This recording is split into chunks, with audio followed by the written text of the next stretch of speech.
Welcome to Hornet Football here on Hornet Radio tonight as Ryan Osborne and I are out here for the Southern California Bowl. Riverside takes on the Hornets. And Ryan Osborne, this is not 2017. We're not going back that far, where it was a bloodbath when we saw that game. And it was one of those games that Fullerton just scored and scored and scored against Riverside. Those days are gone by, and Riverside has won a state title since then with Tom Kraft as head of the coach. And so we come to this day, Ryan Osborne, Fullerton 7-3, 5-2 in conference. The Tigers 7-3, 5-2 in conference. And I'm going to go to you first, Ryan, because you had the chance to watch Riverside play against the team you call for SportsNetUSA.net, Saddleback College. Yeah, you look at this Riverside matchup, and it looks like a Riverside team that offensively is elite. That's to say the very least. You go back to last week, actually, Mark, before I go back to that Saddleback game. Last week against San Diego Mesa, they had over 640 yards of total offense. You're looking at a team that can put up numbers when they want to and almost at will. In terms of the passing game, over 355 yards, over 235 yards in the rush. It's an offense that can get up and down the field as they want to. You go back to that Saddleback matchup. They went and took Saddleback to overtime, which Saddleback did end up getting 6 points in overtime. But Riverside has continually been able to get out to good starts, and they have been able to take charge of their opponents early on in matchups, especially the first quarter where they have dominated. They went up by 21 points over El Camino College. They ended up losing that one by a couple. But nonetheless, again, they are able to control the first quarter of play. And Mark, I'll flip it back over to you. The first quarter has been kind to Riverside, but the last 4 weeks, it hasn't been very kind to Fullerton College. Well, no, when you look at what's going on, it hasn't been. And one of the people it has not been kind to, Chris Lunsberg, is not going to be on the field tonight for Fullerton College. Chris is not going to be starting, along with JT Weir won't be out there. Logan Lester will not be out there. So there'll be a variety of Hornets that will not be on the field tonight for this team. So, Ryan, when you look at it, it's all going to be on Jack Sherholz when he goes out there today. And you look at Jack so far this year, well, Jack has got 604 yards, only 4 touchdowns, and 3 picks when it comes to passing. Where does Jack make his money? Running the football, baby. 61 rushes, 372 yards, and 5 touchdowns. So he's got 9 total, but that's got nothing like Chris Lunsberg. 22 touchdowns this season. And if it wasn't for the last couple weeks, he might have broken the record. For at least he did break the record. Corey Nalen said at 5 as Corey just showed up to tell me he broke the record. Chris Lunsberg tonight might have lit up the field right now here on Hornet Radio. So, well, go ahead, Ryan. No, Mark, I was just about to say, actually, to your point, you look at a guy like Lunsberg, a very good athlete. Then you look at Shearholtz, another very good athlete. You look at a guy like Shearholtz and you say, okay, this is a guy who can throw, but his legs are truly what carries his momentum. With this Riverside defense, the question for Lunsberg is going to be whether or not he can make sure that the linebackers for Riverside don't control the game. For Riverside, in their last 3 weeks, they've gone to a 3-down lineman, 4 linebacker set, and they did have some success with that against San Diego Mesa. You're not going to see them overly in the backfield getting sacks a lot, but they are very good at containing the quarterback, making sure that the quarterback doesn't have the opportunity to stretch things out outside either tackle. So if you're looking at Lunsberg and saying, okay, where are you going to get your success? Where are you going to get your momentum? For Lunsberg, it's all going to be about making sure that those opponent linebackers do not have a chance to control the game. Specifically, you have to go to a guy like David Lene, who has been very good. Leads the team in overall tackles, just shy of 100. He also has a tackle for loss, and he has some pass breakups to his credit. 3 of their 4 top tacklers come from that 4 linebacker set that they have gone to in the last 3 weeks of play. So for Lunsberg, if he's going to have success, he's got to be able to make sure he takes the linebackers out of the equation. But the other thing, too, is, Mark, you didn't just mention one guy being out for Fullerton College. You mentioned two of their most explosive options on the outside in terms of the wide receiving game. Logan Lester has been good on getting inside 15 yards. He gets Fullerton College those extra downs when they need it. JT Weir has been the explosive one. We saw him against Orange Coast College, had well over 150 yards. If I remember correctly, he actually set the receiving record in a single game for Fullerton College in that matchup against OCC. JT Weir was electric for Fullerton, and he will not be playing tonight. So if you're Lundsburg, not only do you have to figure out how you're going to get away from that linebacking game, you're also going to have to figure out what you're going to in terms of options and get yourself a little bit more spread of an offense than what you're used to. Well, Ryan, I guess you didn't hear me because Chris Lundsberg's going to be drinking hot chocolate. Oh, I'm sorry, Shearholtz. This night. I had them mixed up. Okay, and so, you know, Lundsberg's probably at home right now taking those marshmallows and going, oh my goodness, I'm supposed to be at the field. But I know what you mean with Shearholtz out there, Ryan. And the thing is with Shearholtz, he hasn't thrown a lot this season, Ryan, when you look at what he's done. 45 of 77, not a lot. His longest pass is 60 yards. I think the secret sauce for this Fullerton College team tonight, and then you tell me if it's possible, has got to be Fred Hunter, because Shearholtz is going to be the starter for us tonight. Lundsberg's not here. Isabel's not here. I think you've got to say to Fred, run, baby, run.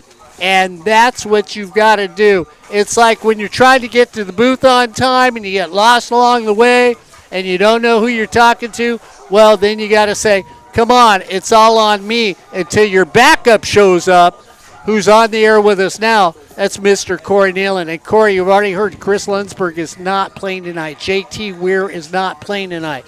Logan Lester is not playing tonight. Shearholtz is going to have people he's got to throw to. And Ryan was just telling you the problems that Shearholtz is going to have with this Riverside defense. He saw them play Saddleback, who will be in the playoffs for a possibility to win the state title. And that game next week will be on sportsnetusa.net.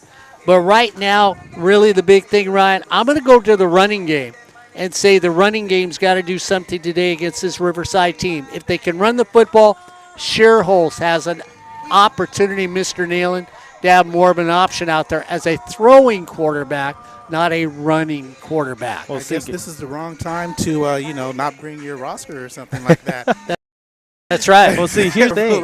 Because nobody's playing. Here's the thing, Corey. If they can run the ball a lot better than I name the quarterbacks that will be on the field today, it'll be a good day. You know what, Ryan? I don't blame you because it's, 35 degrees where you're at? And Listen, I'm okay. If you look down the booth, I'm currently in an easy up sleeve, protecting myself. We're good to go. I'm out here with Henry Medina. He has been gracious enough to help us out with the camera today underneath the easy up, and it is going to be a wet one. Henry or Joseph? Joseph was here and Henry's here. Yeah, so. Joseph Both is of them here? Yeah. Oh. We got some students for the CRTV 145 class. And again, like we mentioned, Henry Medina is over to my right, gracious enough to join us as it is starting to downpour here. And that's the other thing, too, guys, real quick before I send it back over to you, Corey, to keep breaking it down with Mark. It will be raining quite a bit during this game. And, yes, you will hear us talk about it quite a bit, number one, because I'm in the rain, and number two, because it's going to affect how the ball will be played here today. You look at Fullerton College, especially here at Howe Scherbeck Field. We have found that the more the rain comes down, the more slick it is. That's just the way that it always is going to be when it comes to seeing turf be put down for football fields. It's going to be slick. It's going to be tough to be able to put the ball into the air. It's also going to be extremely tough to be able to complete passes. So for both these two teams, look for them to change their styles when it comes to getting offense overall. Yeah, and Ryan, when you talk about it already, it's getting steamy in the booth right now because of all these hot-blooded young men that are sitting next to me, and Becky at the very end controlling all of them because she is our guide to success today here during this broadcast on Hornet Radio. Corey, I'm going to go back since you just showed up because we talked about no Lundsberg, just Shearholtz. He's not a passing quarterback, but these are not the conditions for a passing quarterback. No, plus I brought zucchini bread. Anyway, Okay. this might be beneficial to Fullerton when you have Jack out there because he runs the ball. He's the second leading rusher on the Hornets team this year with 372 yards. Leads the team in rushing touchdowns with 5. He and Fred's here, right? Yeah. Okay. Fred Hunter in the backfield, almost 600 yards per game, averaging 8.2 on the season. That's good for 7th in the state average. They should have a field day against a Riverside team that's explosive on offense, guys. Ryan Cena.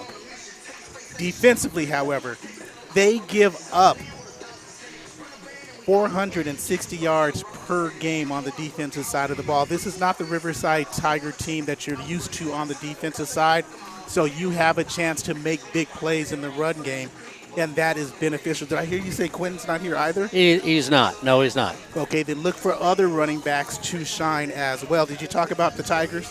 We have not. No, we just start. Ryan did. I Ryan talked a was little talking bit about of- the defense from Riverside. Yeah, the linebackers specifically are the ones that we were talking about because they have the opportunity to really control this game. That's kind of the way that they have been doing so throughout the season. And you look at their linebacking core, Corey, one of the things that I mentioned, 3 of their 5 top tacklers so far this season come from that 4 linebacker set they go to. Yeah, and do you find it similar to what Fullerton does because they have Ethan, they have Nathan Lewis, they have Eric Rory, who are the top 3 tackles on the team, and you have Riverside the same way because those Michael Valenzuela, who's 4th in the state in tackles with 96, David Linne, 13th in tackles for loss with 13, and Caden Ariano up front.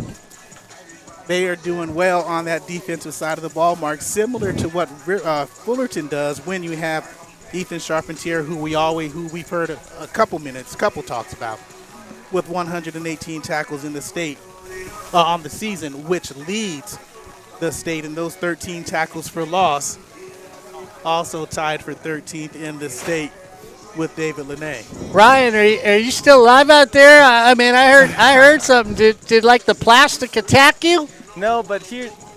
Sorry, I should actually bring my mic to my mouth. Yeah. Here's what's taking place. It's raining so hard, it's actually a callback to a game that we did in 2016, where ironically enough, was also under an easy up that was leaking. Oh, that's what happens when you buy shoddy material. No, but we're having a good time out here. Here's the thing. You know what's consistent about that? You know who's always been in the booth, though? Yeah, you betcha. It wasn't us. That's you betcha, the voice of Hornet Radio and Hornet football. Guys, when we look at this season, and I really do, I want to go to both of you quickly before the game start.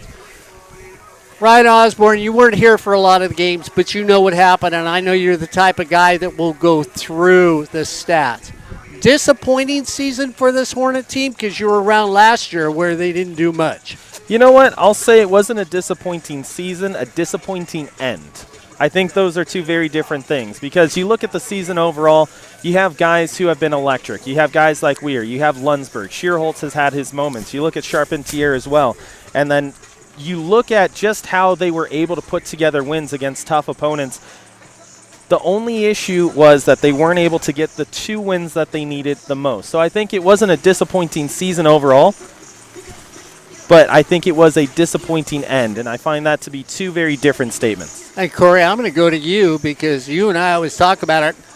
I'm sort of like the alumni from the football team. Try to be upbeat about it, but then you get disappointed because everybody's used to this team getting championships or at least having a chance. Disappointing or not? No, not a disappointing season. I'll go with what Ryan says. Not a disappointing season, but again, I'll parrot him. A disappointing loss at the end of the season. Or 2. Because as long as they beat Cerritos, even if they had have lost to Golden West, which they lost to Golden West, they would have made the playoffs. This is a playoff caliber team. I'll take it a little bit before your time, Ryan. This team and last year's team is eerily reminiscent of the teams in 2008 and 2009. You've heard me talk about this before. Yes, I have. If this year's team and their defensive output, not the defense, but the defensive output from last year and the offensive output from this year, this is a state national championship team.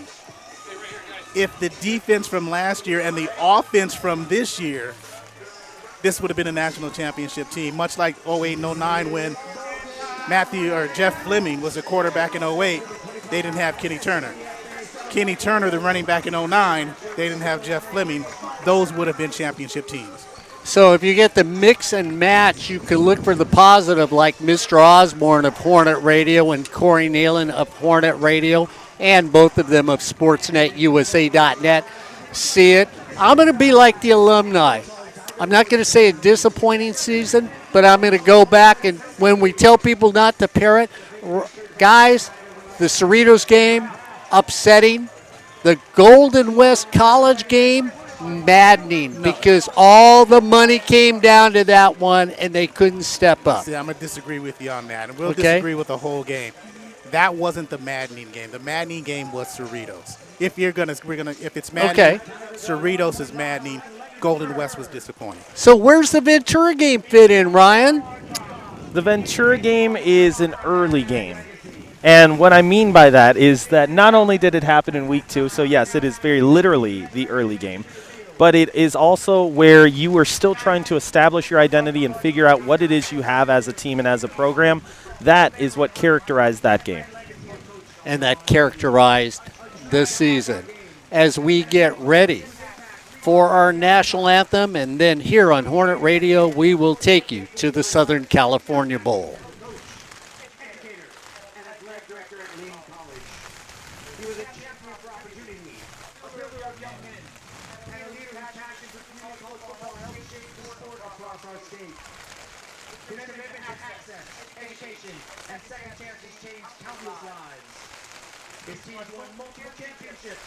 But his greatest victories were the countless students that he helped to build better futures. So now at this time, we ask everyone to please rise, remove your hats, and join us in a moment of silence to honor Coach John Beam for his leadership, his selfless service, and his lasting mark that he leaves on all football families.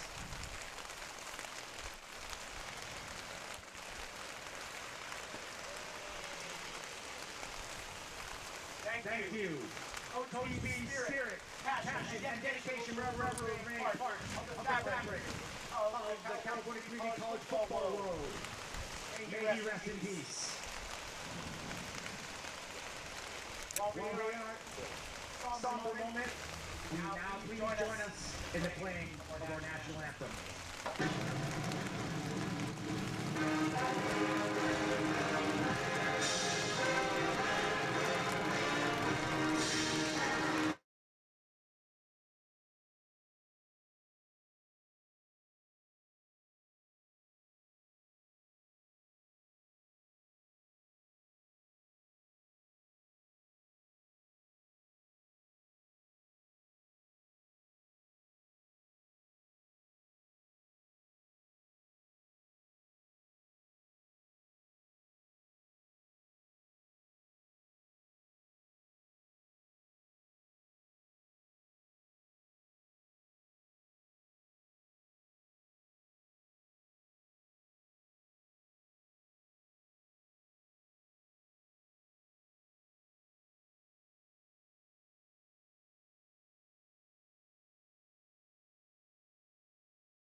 As we get ready for the kickoff for the Southern California Bowl.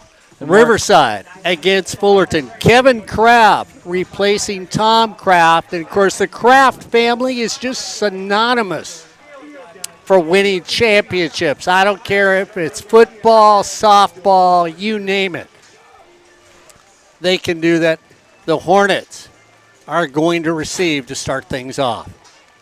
And, Mark, real quick, one of the things that just happened here just before the national anthem, a moment of silence for Coach John Beam up in Northern California. He was the head coach of Laney College through their 2018 national championship season, or state championship season. Unfortunately, he ended up passing away in a tragedy earlier this week, and that was a guy that the more that you looked into it and the more that you heard from former players and the more that you looked around from testimonials across the state of California, you heard a man who just cared about his student athletes, their well-being, and how they were able to go on to the next level, whether that be through education or whether that be athletics. It was a man who truly cared about the student athlete. Cartagena or Cartagena, depending on how different people say it, but I'm going to go with Cartagena.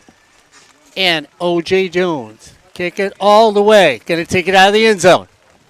3 yards deep, up the middle. Try to get to the outside. Does it gets up to about the 25. It'll be first down and 10 for your Hornets. Tackled by Caden Ariano, the starting linebacker for the Tigers. And he's out there joined up front by Dean Kirkland. He's number 97. 46 in white will be Issei Magalea. 99 in white is Miles Hancock. And those are the 3 down linemen for the Tigers. Sherholz comes in at quarterback. Fred Hunter at running back. First down and 10, right at the 25. Give it off to Fred. Fred goes off left tackle, picks up an easy 5 on the first carry. And we'll get to that offensive line for the Hornets in just a moment. The rest of that defense, we'll start in back in. The middle linebacker is going to be Micah Valenzuela, 96 tackles. So they go with a no-huddle offense. Sherholz brings him up, trying to get him to jump a little. Ryan's already mentioned how they like to run a 3-4 defense for this Riverside team. Second down and 5. If it works once, why stop? Straight up the middle, a little high stepping as you get all the way up to the 46. And Ryan Osborne, I guess the coaching staff listened to me and said, run it, it's raining. Just a little bit, and you can expect a lot of that today, especially with how good Fred Hunter is going right in between the guards. If he can keep that rolling, Fullerton's going to have a nice day offensively. First down and 10, right at the 46. Run it one more time. Again, off left tackle. And, Corey, I'm going to go to you now for that offensive line because they're moving the ball. Well, we'll get to that offensive line. Okay. Let's finish out that defense. Samuel Fanoa, Damian Ortiz. We already mentioned Magalea. Those are the front 7. In the back end, you've got Ty Staples, Walter Manning, Shaheem Taylor, and David Lene, number 9, another all-conference performer. Love the Riverside uniform. Off again, this time on the right side. Gain of a couple. It's going to bring up a 3rd down and 4 for the Hornets. Offensive line left to right. Dylan Spencer, he's an all-conference performer. Aiden Frazier is your center. So they come up to the line of scrimmage. Big 3rd down and 4. Sherholz quickly gets it out of his hand, and he's going to move the chains. That's Desmond Duffy on the reception. Michael McDonald will be the right tackle. Kelly Opasi Kenny is the right guard. And Corey Rivera Zamora is the left guard. First down and 10 for the Hornets. Right there at the 37. They run it this time, stuffed in the backfield. And Corey, real quick, since you have the players to watch, RCC, like you were talking about, has 3 guys that you can really take a look at for this postseason game. Yeah, Micah Valenzuela, David Lene, Caden Ariano, those are the linebackers leading the team in tackles. Duffy and Wagner go to the far side of the field. Hunter still in the backfield. Second down and 11 for the Hornets right there at the 37-yard line. Still sprinkling. Rain has subsided a little. Riverside looks like they want to come. Sherholz cross the middle behind a receiver who was open at the time. Yeah, slipping away is the incomplete pass to Desmond Duffy. Isaiah Ayers was up front in back, and that corner position was Ty Staples defending. So it brings up a 3rd down and 11. Duffy goes to the far side of the field. Hunter stays in at running back. See if Endorf shows up sometime along the way for these Hornets. Sherholz fakes a pass and gets drugged down, and there's the defense from that Riverside squad. Ryan, you mentioned the linebackers. That's David Lene who gets the sack. And for him, that's sack number 6, which continues to lead the team. And you know, on that drive, Mark, Fred Hunter, 4 carries, 26 yards. Yeah, and Fred should have an outstanding.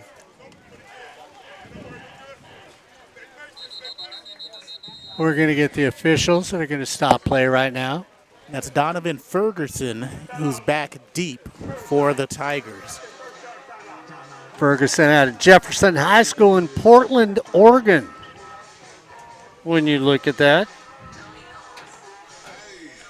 And I know, Corey, that you went over the Riverside players to watch, but you have an opportunity to take a look at the Fullerton players to watch, which includes a couple of defensive players that have been good for this team.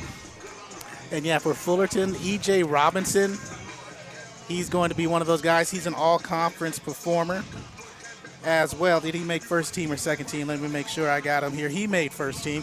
You've got Dylan Spencer, who was up front in that line, and Fred Hunter, who was a player to watch, Ryan, and they did well on that first drive up until you got to about the 38-yard line. So Ferguson will stand about at the 10. We'll see if a punt gets to him. Run out to the right, little boot. They kick it away from Ferguson, and it goes out of bounds. Let's see where they mark it at. Corey's going to say at the 21. And a 12-yard kick. 12-yard kick on it. So it's 21-yard line is where they're going to start for this Riverside team. And that offensive line for Riverside, Trinidad Wilson, the left tackle, left guard, David Trujillo, right guard, Joel Nunez, Brandon St. Auburn is the right tackle, and Nico Alvarez is the center. Brian Wilson at quarterback. Wilson hands it off straight up the middle, dive play. Nice little pickup of 6 along the way as they move the chain. Kavion Sibley is the leading rusher for the Tigers. So when you look at Sibley, almost 1,000 yards this season. Wilson going deep on the far side of the field. Incomplete pass. Good defensive coverage on the play. Yeah, and going back to Sibley, Mark, those almost 9,000 yards, 934, good enough for 8th in the state. Good coverage there by E.J. Robinson. You see why he's first team all-conference in the National Central Conference League Association. Brian Crooks changing out 6 defensive players. They hold up times because the offense made a substitution. Quick thrown over here. Not enough. Let's see where they mark it. Corey's going to say it's going to be a first down along the way. So we'll see if that's where it is. Leonard Adams on the stop and the reception. Well, that was by someone. No, I'm kidding. Not Justin Dean. That was John Tavius James. First down and 10 for the Tigers, right at the 30-yard line. Wilson throws it out here in the flat. Missed one tackle. That's a disease. 2 tackles have missed. And when you miss Sibley, when he comes out there, he can catch the football. Corey averages 13.4 yards a game. Catch it, but he's got a couple touchdowns and 1 for 66 yards. Second down at 6. Throw him the football, run with the football. It gets taken down. Sibley doesn't really get back to the original line of scrimmage. Hurry up offense for Riverside. Eric Rory's the second, makes up for that missed tackle and brings him down there. He was a second team all-conference. Ethan Charpentier and Mohamed Hasuna are the linebackers. Aloysius is one of the ends along with Tomi Inoue, and everybody's coming out. Des Palomalo, who's in. David Franklin, and we'll reset that defense in just a moment, Mark. Ferguson here lined up in the slot on this side. Cross the middle. There's Ferguson. Picks it up, holds on to it, and gets all the way out to the 45. Donovan Ferguson makes a nice little grab. And it was a good route by Ferguson because he had Nathan Lewis coming on the outside, and he made a nice cut to the inside for the reception. First down and 10. And it's straight up the middle to Sibley. Gets a gain of 4 on the play.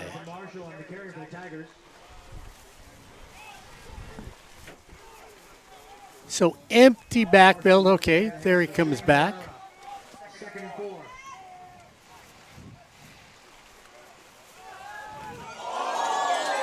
And it Almost picked. should have been picked by Leonard Adams. He had one last year, or excuse me, 2 years ago for Citrus in their bowl game to salt that one away in their victory. And now this one, he could have had one in the SoCal Bowl. Wilson at quarterback. Marshall at running back. 3rd down and 5. Ferguson in the slot to the near side of the field for the Tigers. Big 3rd down play. Rain is subsiding. Wilson has time. Should have been picked again, Mr. Nalen. You know, 3 Times Dope had this song, Weak in the Knees, back in the early 90s. It was a hip-hop. I don't think you know that one. But still, Xander Chisholm should have had another interception, but he was weak in the knees there. So Riverside just says, hey, it's a bowl game. Let's keep going. Wilson goes back, decides to take it down himself, steps into no man's land, and gets a 1st down across the 40. Ryan Osborne, you in the pod down there. Wilson was more mobile than you might be by that camera. He absolutely was, and especially since Mark said that the rain is subsiding when it's actually getting worse. See what happens. It's nice inside. 1st down and 10. Actually, it's a little hot. I'm turning on the air. Wilson looks over the defense. Took it off that time. Looks at the coaching staff. Coach Kraft signals in. Gets everybody set. Wilson goes back, across the middle of the field once again. And Wilson has a real Corey Nealon. He's got a short stroke passing the football. Yeah, he's 5'11", 200 pounds out of Eleanor Roosevelt High School in Eastvale. He's put up good numbers. And this is a team that averages 50 points a ball game. And just a few moments ago, guys, the near side official said that that ball actually hit the floor, so it was an incomplete pass as he couldn't control it once he went to the ground. Going back to what you were just talking about there, Corey, 505 yards passing last week, 4 touchdowns. Then they also brought in their backup who went 4 of 5 for over 130 yards and 2 touchdowns. Sibley now in at running back. Takes it, spins away from 2, stays on his feet. They can't bring him down, and he moves the chains one more time as he gets down to the 24-yard line. Palomalu out, Tuwala in. Giannis Deso is in the ball game, number 29 in gray. 1st down and 10. Take it himself all the way down the field. That was Brian Wilson, who can run with the football out of Eastvale, California. He went to Eleanor Roosevelt High School, the 5'11", 200-pound freshman. Got a little giddy up to his step. Wholesale substitutions. And Ryan, you mentioned that 4th down conversion. Fullerton had a chance to go on 4th down as well on their side, yet they decided to punt when it was 4th and 6. Yeah, and aggressiveness is really what has been the theme of the season for RCC. They are not afraid to go forward on 4th down, even if it's inside their own territory, as long as they can try and get themselves an opportunity in another set. Throws it out to the flat. No yardage on that play as you throw it out there, and nobody is going to make that catch. Hector Garcia was there, but Jeremiah Green, who's also there, the safety filling hard for the Hornets. Jameer Cartagena is also on the inside. Near side cornerback, EJ the far side corner. Running off a left tackle, trying to get a block on front. Turn the corner, touchdown Tigers. And that touchdown brought to you by the left tackle, left guard David Trujillo, who seals the end. Got a flag on the field, and it's touchdown.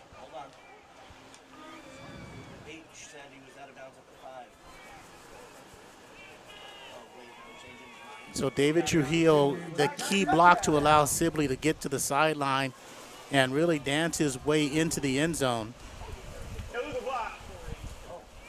Defense, number 3. That penalty enforced on the kickoff. So they're going to call a Jameer Cartagena chop block on defense while somebody was engaged. He came in and cut the legs. So we get a touchdown by the Tigers. It's nice to note that everybody up here in the booth is as old as me. Ball is spotted, kick is up, and the kick is good. Well, I called touchdown. Everybody else was trying to tell me it was something else. So, I just went with what I saw. which isn't much half the time. And we'll go back to Ryan again. That aggressiveness paid off in the last game of the season. Not playing it safe. They get 7. Let's see what Fullerton does. Yeah, and you mentioned last game against San Diego Mesa. Again, this is a team that in 3 of their last 5 weeks, they have put up over 50 points. Again, they are averaging 50 points a game, and a lot of that is due to the fact that they are more than willing and more than happy to go for it on 4th down. Like we mentioned, last week, over 630 yards of total offense, 505 yards passing from Brian Wilson. They also added in more than a few rushing yards as well. That's been typical of this RCC offense, is that they are more than happy to be aggressive on 1st and 2nd down because they know that they're still going to have 2 downs to work with. O.J. Jones is back deep with Jameer. And Jameer's penalty is allowing Riverside to kick off from the 50-yard line. It's going to go in the end zone for a touchback. It's Anthony Orozco with the leg to do it. And, guys, I'm going to sort of disagree with you here. I mean, you talk about the daredevilness of the Tigers, but couldn't tackle in Ventura, couldn't tackle in Cerritos, could not even come close to a tackle at Golden West College. Yeah, Defensive Player of the Year? Absolutely. But surrounding him? They've been good. They've been decent. But they just had lapses in tackling ability.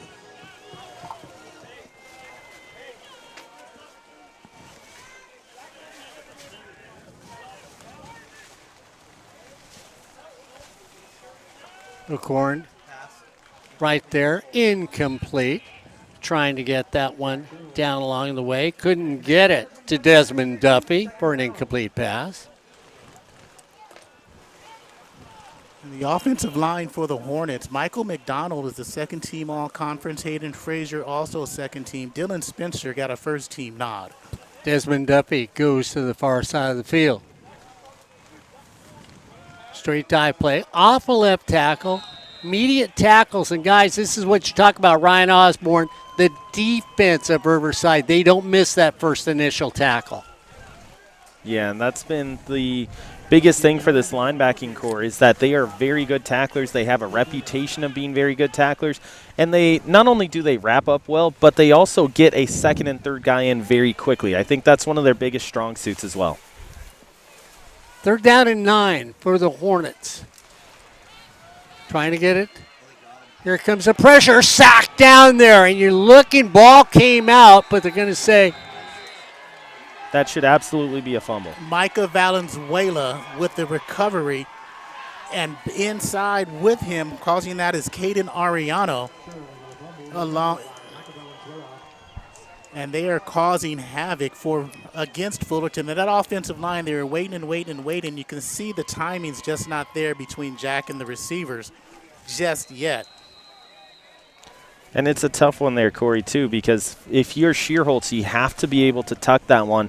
You know that you're getting contact from your side and your back. You got to tuck that one and just take that loss of 4 or 5. Don't try and bring it out and try and throw out an ill-advised pass. And the moment that he brought it away from his chest, it got taken away. And, Mark, we're going to revisit that once Fullerton gets the ball back. Running a left off tackle. No gain. Defense steps up that time for your Hornets along the way. So in at quarterback is Brian Wilson. Cartagena makes the tackle. You like Wilson, even though this is the first time you've seen him. You like him. I do. I mean, the young guy can throw the football. He can run with the football. He's got a quickness to himself and a very short stroke release, meaning he gets rid of the ball fast when you look at him. This time, nice stop in the middle. Look for your blockers on the outside. Step backwards all the way down. Flag on the play, I think, from the far official. But you watch Sibley, Corey. He's got no place to go. He cuts back to the right side, finds a blocker, and then has an opportunity till the flag comes out. And that's going to go against Riverside. Ryan? Yeah, I wasn't able to actually see the penalty there, but also going back to that last play, you saw a guy on the far side for Fullerton try and punch that ball out instead of the wrap-up. And I think that's also part of the issue there is that the defense lately for Fullerton College, they are able to take the football away. They are able to force fumbles and also get interceptions. But in a case like this where it's raining, where it's difficult to be able to keep the ball, you've got to wrap up and make that your number one priority. And it was during the play, Ethan Charpentier's helmet got ripped off, and it was definitely a penalty that occurred, and it's going to be unnecessary roughness against Riverside to back him up 15 yards. You're backing him up? Back it up, back it up, back it up. Back it up, back it up. 5:07 to go here in the first quarter. So Riverside's up. So the ruling here by the official, I apologize, Mark, is that it is a blindside block with targeting, and the motion was an ejection, if I'm not mistaken there, Corey. Yeah, it was an ejection. That's against Riverside. An ejection, targeting, he's done. And I couldn't tell the number. He said 20-something, but I didn't end up hearing what the back part was. Yeah, us old people up here had 28, 29, could have been somebody, could have been 26, but I don't see any running backs or wide receivers. Either way, that's one less Tiger to finish out this ball game. Unless that was Bo Bruins, could be a wide receiver. It Could looks have like been. it's 28 on the other side who's being ushered past the sideline. Tavita That's a- Takonga, Linebacker? yeah. That's what we're going to go with. I'll take Corey's on that one. Since you said the name and did it well, we're going to keep it. 3rd down and 16 for the Tigers, just outside the 20-yard line. Braden Wadle steps in for Ethan. Brian Wilson stays in at quarterback. Nathan Lewis comes in for Mohammed. Looks things over. Wilson fakes his step, then decides he's going to keep it himself, just runs out of bounds, picking up a little real estate along the way. Instead of taking a loss, makes it a positive play for Riverside. Mark and Ron, I heard something interesting this week when these two teams were announced at 7-3. Don't they play like every other year? It usually is something just like that. I mean, you had the rivalry because they were in the same conference for quite a while, but in the postseason, it has been almost exactly every other year. Jonathan Marshall has that fake to him. Wilson across the middle of the field, off the fingertips, incomplete. Looking for Hector Garcia over the middle. Coverage by Leonard Adams and Ethan Charpentier. Hector Garcia had a touchdown last week against San Diego Mesa. Yeah, and going back to that, Corey, he had 5 receptions for 112 yards, if I remember correctly. Well, you look at him just for the season, he's only got 231. So it's one of those hot and cold receivers. As they're going to spot the ball at the 27, you add 10, that makes it a 37-yard attempt. Timeout, Fullerton with 4:49 to go here in the first quarter. It's the Tigers 7, the Hornets 0 here on Hornet Radio. And the kicker for Riverside, Timothy Tynan, 15 field goals made. That's first in the 3C2A. 22 field goal attempts, also first in the 3C2A. His longest 37. How long is this one? This one would be, they're going to mark it at the 23. They'll spot it at the 27. It'll be a 37-yard attempt. All right, trying to match his season long. So we'll see if Go ahead. Tiny Timothy can make the kick.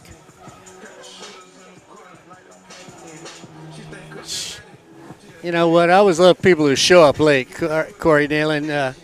Yep. Oh, I'm sorry. I pressed the button. Once again, technically sound, Corey Nalen.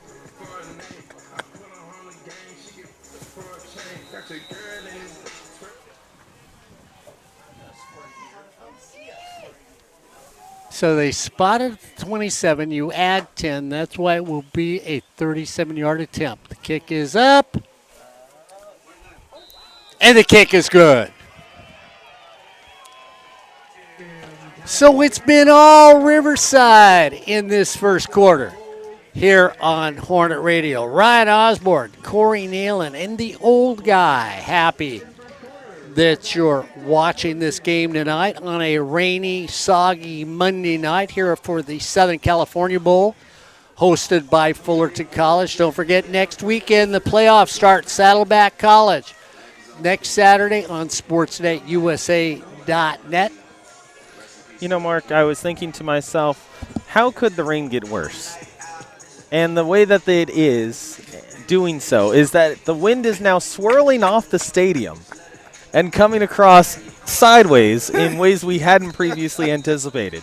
But because there is a lot of rain, it gives us a chance to remind you that this upcoming Wednesday, Fullerton College Soccer will be having a playoff game right here at Hal Scherbeck Field that we invite you to join us for, as Fullerton College's men's soccer team has another opportunity at a state title if they can keep it running past the first round.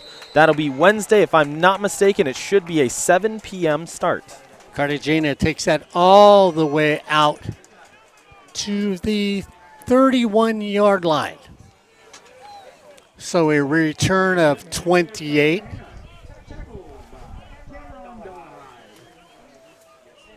I'll tell you what, whoever made these easy up covers, they definitely made themselves one great pouch.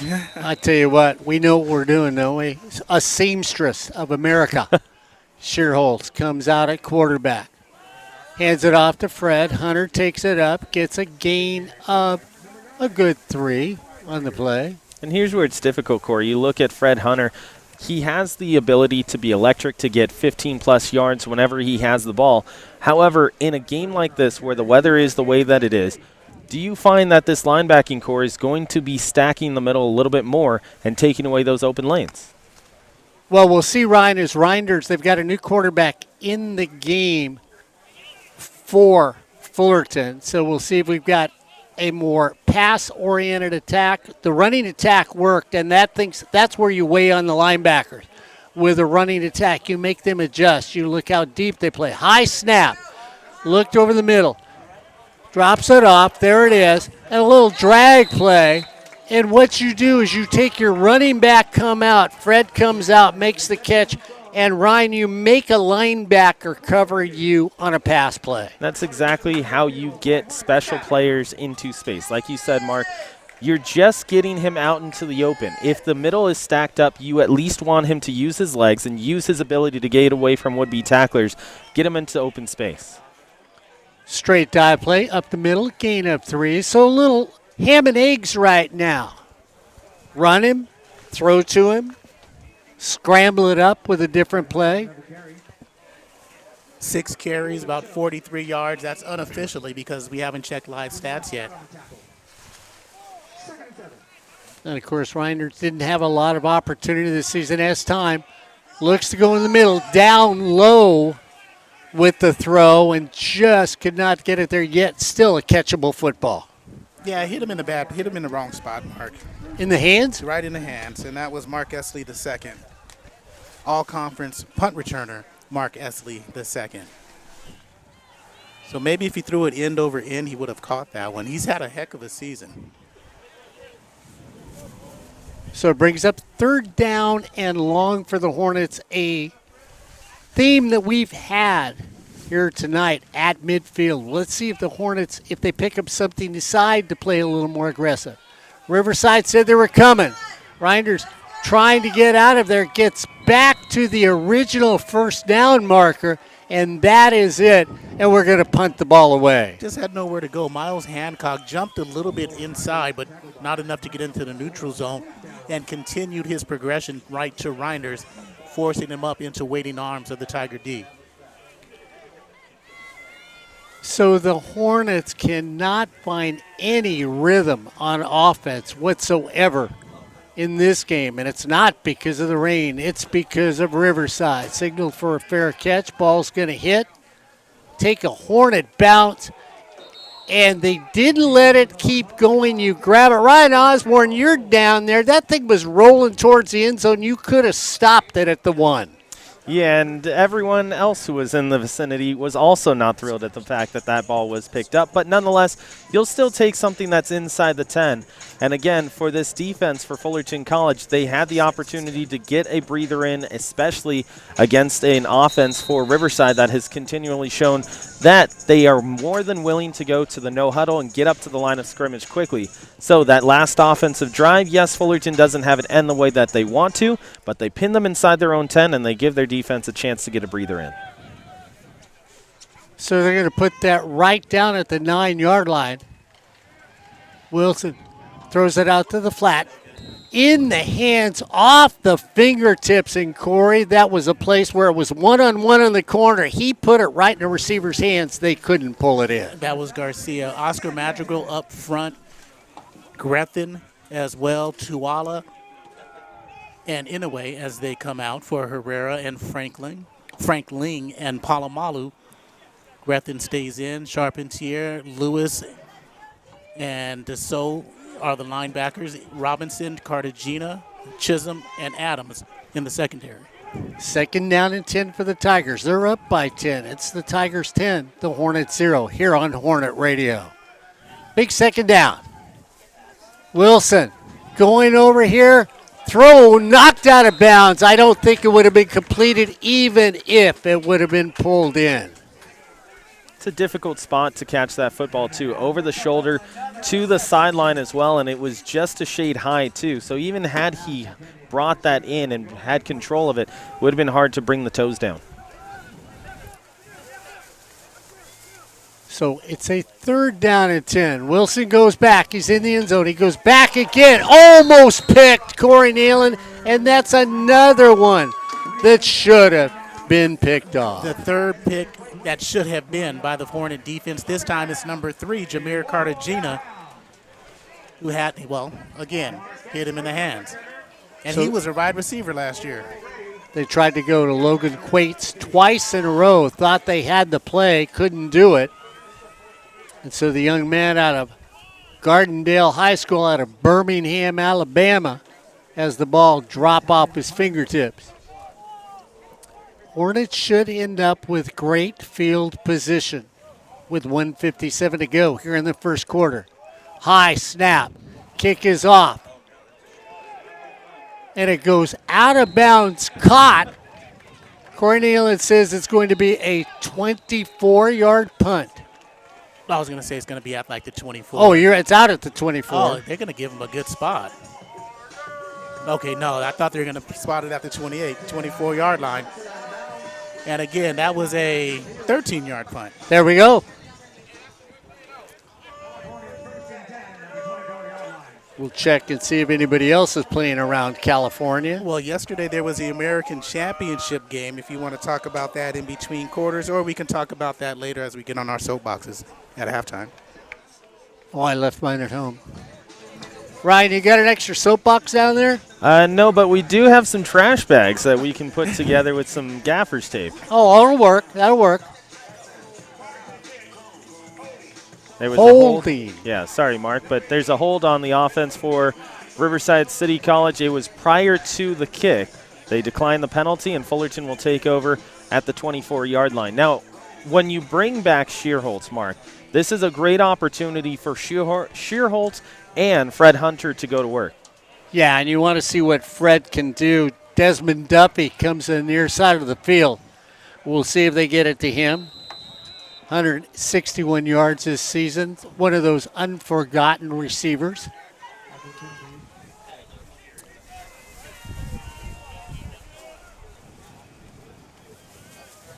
Shearholtz straight up the middle. Takes it off a left tackle.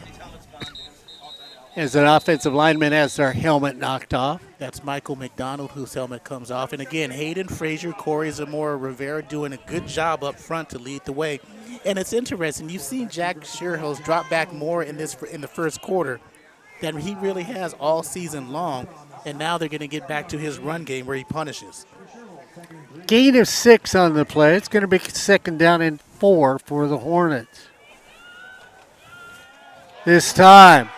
Well, Ryan Osborne, I tell you what, the linebackers were looking for some of Corey's bread that he brought to us. because they grabbed everything that was moving. And that was Moises Laguna. Sorry, Ryan. Go ahead. No, you're okay, Corey. It might be a little bit of jam, a little bit of jelly as well, because Shearholtz has a great opportunity to join Hollywood after this, because he goes down a little easy, adds some theatrics to the end, but it's successful. It ends up being a personal foul against the defense. I believe you said it was Laguna, Corey, who ends up tossing him well after the play was over and forward progress was stopped.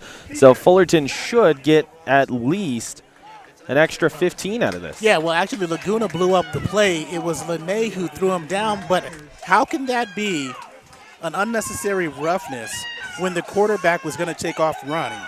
It wasn't a pass play. Well, whistle was blown, you didn't let go, and if you don't let go, they're going to throw it on you. And if they think you tried to hurt them, there's where the penalty comes back.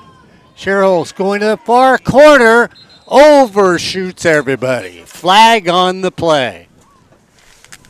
Ryan, we should have made that interesting with Corey when he got here and said, how many flags in this game? Over, under? You know, we did say prior to walking in here that these were two of the top 6 most penalized teams in the state of California. And again, that's something that you're going to have to take a look at going through the rest of this ball game, because both of them have over 850 yards of total penalties called against them. They get that one in their favor. Jack takes it up the middle. Touchdown, Hornets. And there's a wrestling match on the far side of the field, and flags come out. Ryan Osborne just decided he hadn't seen enough yellow this night. And I think this is where Shearholtz is at his best, guys. You look at him using his athleticism. He is built like a tank. That is the verbiage that we heard in training camp. Built like a tank, and he uses that to his advantage and to his best ability when he's able to get himself into open space and read where the pressure is coming from. If you're looking at Shearholtz to have good success in the rest of this one, you have to make sure that you get him the ball in open space. It's just like Fred Hunter. Both of these two guys can make defenders miss as long as you give them the opportunity to do so. So the Hornets get on the board with 12 seconds left. Drew Nagler is the holder, and that is Sandoval is the kicker. Spot the ball at the 10. You add 10. It's a 20-yard attempt.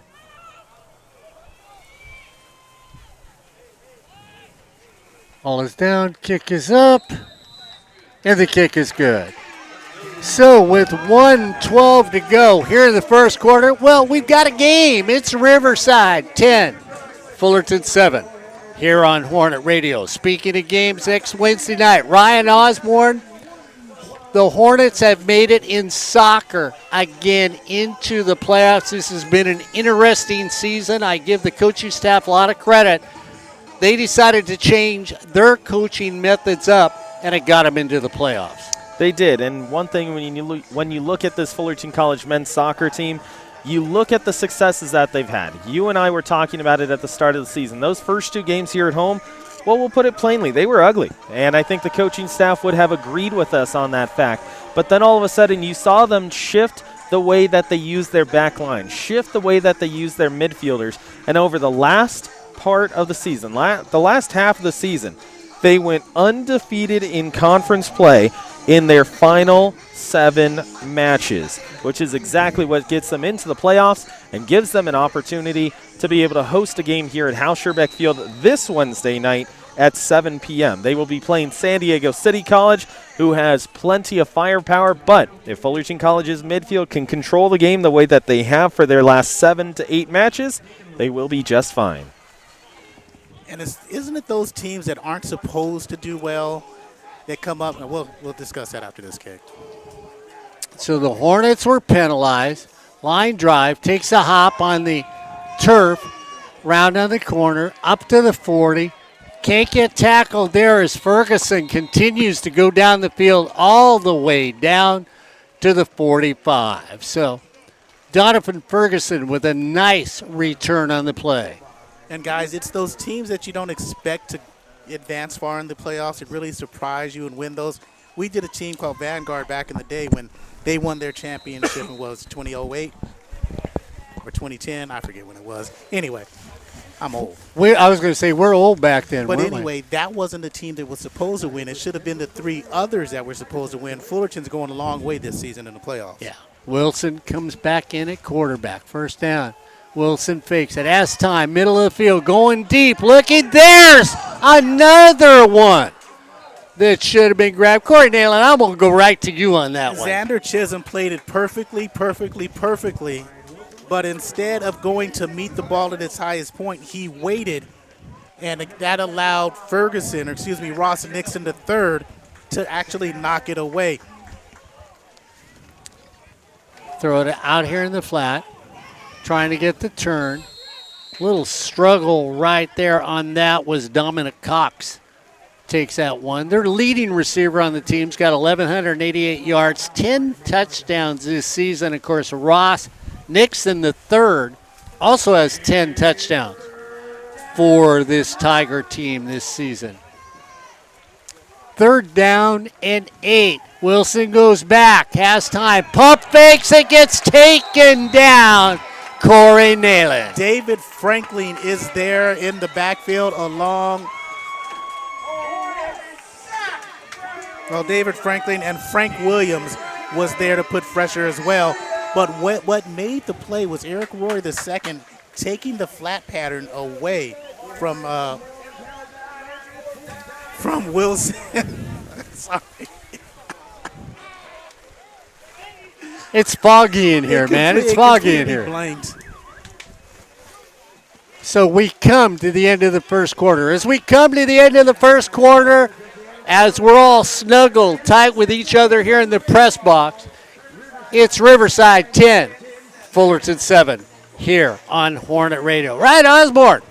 How's the weather out there outside, baby? I mean, you're in that pod sack that you're wearing. You feeling good? Corey Nalen just took my. In the words of a wise man who once said the following, cold. That's exactly what it is out here. And when you look at how the rain is begun to really come down once again, it's going to have an effect the rest of the way. You look at the sideline here for Fullerton College, and a lot of the emphasis has been to make sure that towels are dry, make sure that guys are able to wipe off their hands as much as possible, so that way they do have a little bit better grip on the ball. Like you guys said, there have been 5 different balls on both sides that have been nearly picked off or nearly taken the other way because guys were in the right position. However, the ball is slick, and it's been real tough for the officials and the sidelines to keep the ball dry enough to be able to actually make receptions happen. But yeah, it's raining. It's raining. And Mark Brian Wilson on the day, 5 for 14, 18 yards. And it should be Mark Esley II unless they change that on us as well. Okay, so we're going to say it's Mark Esley II. Almost blocked. Mark goes back over his head. It's going to bounce. Mark's going to track it down. Big bounce for the Tigers. It goes out right at the 10-yard line. 51 honestly, yards on a kick. That's exactly what you want from Esley because, yes, it does take a funny hop away from him, and he's tracking it. But the thing is, Mark, Corey, how often have we seen a guy go back on that panic and then try and go get that football? It goes off of his fingertips and is taken the other way. In the way that this weather is affecting everything, I think that was the smart decision. You know, Ryan, if you were really smart right now, you'd probably sell tickets and let people stand in the pod room with you, make a little money for Hornet Radio. First down and 10 for the Hornets at the 10-yard line. Shearholtz back in at quarterback. Raining hard. Let's see if they go in the air or decide to run the football. You look at Riverside. Ryan, Mr. Nalen, you look at them right now. They've got 9 in the box. Shearholtz goes back, has time, pump fakes, pulls it down, stumbles his way forward to the 15. And he is brought down by Dean Kirkland, his second tackle of the ball game. Leading tackler for Riverside in the first quarter was Micah Valenzuela, which is not a surprise as he led the team in tackles with 96 coming in. That was 4th in the state. Straight up the middle. No place to go. Loss of 2 on the play. Ryan, you've got the great angle out there. I mean, is the conditions that passing game or that running game with the way the rain's coming down? You know what? The passing game is really going to suffer here because the rain has picked up. I know that I keep talking about it escalating more and more, but in the last 5 minutes or so, it's gotten enough or gotten bad enough to where guys are just trying to keep their eyes from getting rain in the middle. Jack says, you know what? I got it. I'm throwing it. First down, Hornets to Luke Indorf. And that's his first catch of the ball game. You look at Luke this season, 5 touchdowns. And for anyone who's interested, and I know you got Becky over to your right, I've got the camera on what the rainfall looks like outside for the moment being. First down and 10 for the Hornets. Hand it off, going off left tackle, gain of 5 on the play. Oh, you know, I like that. I like that environmental look here on Hornet Radio. Not only do we care about our students, but we care about the environment here on Hornet Radio. Shearholz keeps it himself, goes up the middle, first down all the way out to the 35. Jack didn't hesitate. Jack be nimble, Jack be quick. Jack got a first down and moved the sticks. First off, that was fantastic, Mark. Secondly, you go back to a guy like Brandon Nunez. That's kind of like what we wanted from him as well towards the end of his Fullerton College career. Don't see your first 2 options, take off. Jack throws it, hit, hands, incomplete. Trying to get a flag. Corey, I thought a well-timed defensive play by the Tigers. Yeah, Shaheem Taylor, 6'2", 190 out of Liberty High School in Henderson, Nevada, that is. He reverses field, comes to the near side this time. Second down and 10. Jack tries to take it again. There's nobody there. And on the tackle again, one more time, is 97 in white with those orange lettering. That's Dean Kirkland. Kirkland's got 3 tackles. Yucaipa High School. And Taylor out, and in is Ian Beauregard, who's on the near side corner. Taylor goes to the far side. Third down and 11. Jack tries to run it again. And the defense just sets an iron gate with no key to get out of the garden. Micah Valenzuela with the stop. And again, this is a defense, Ryan, who's had struggles all season long holding people down. They give up 155 yards on the ground, 302 yards in the air. They give up 36 yards or 36 points per game. Ferguson back deep for the Tigers.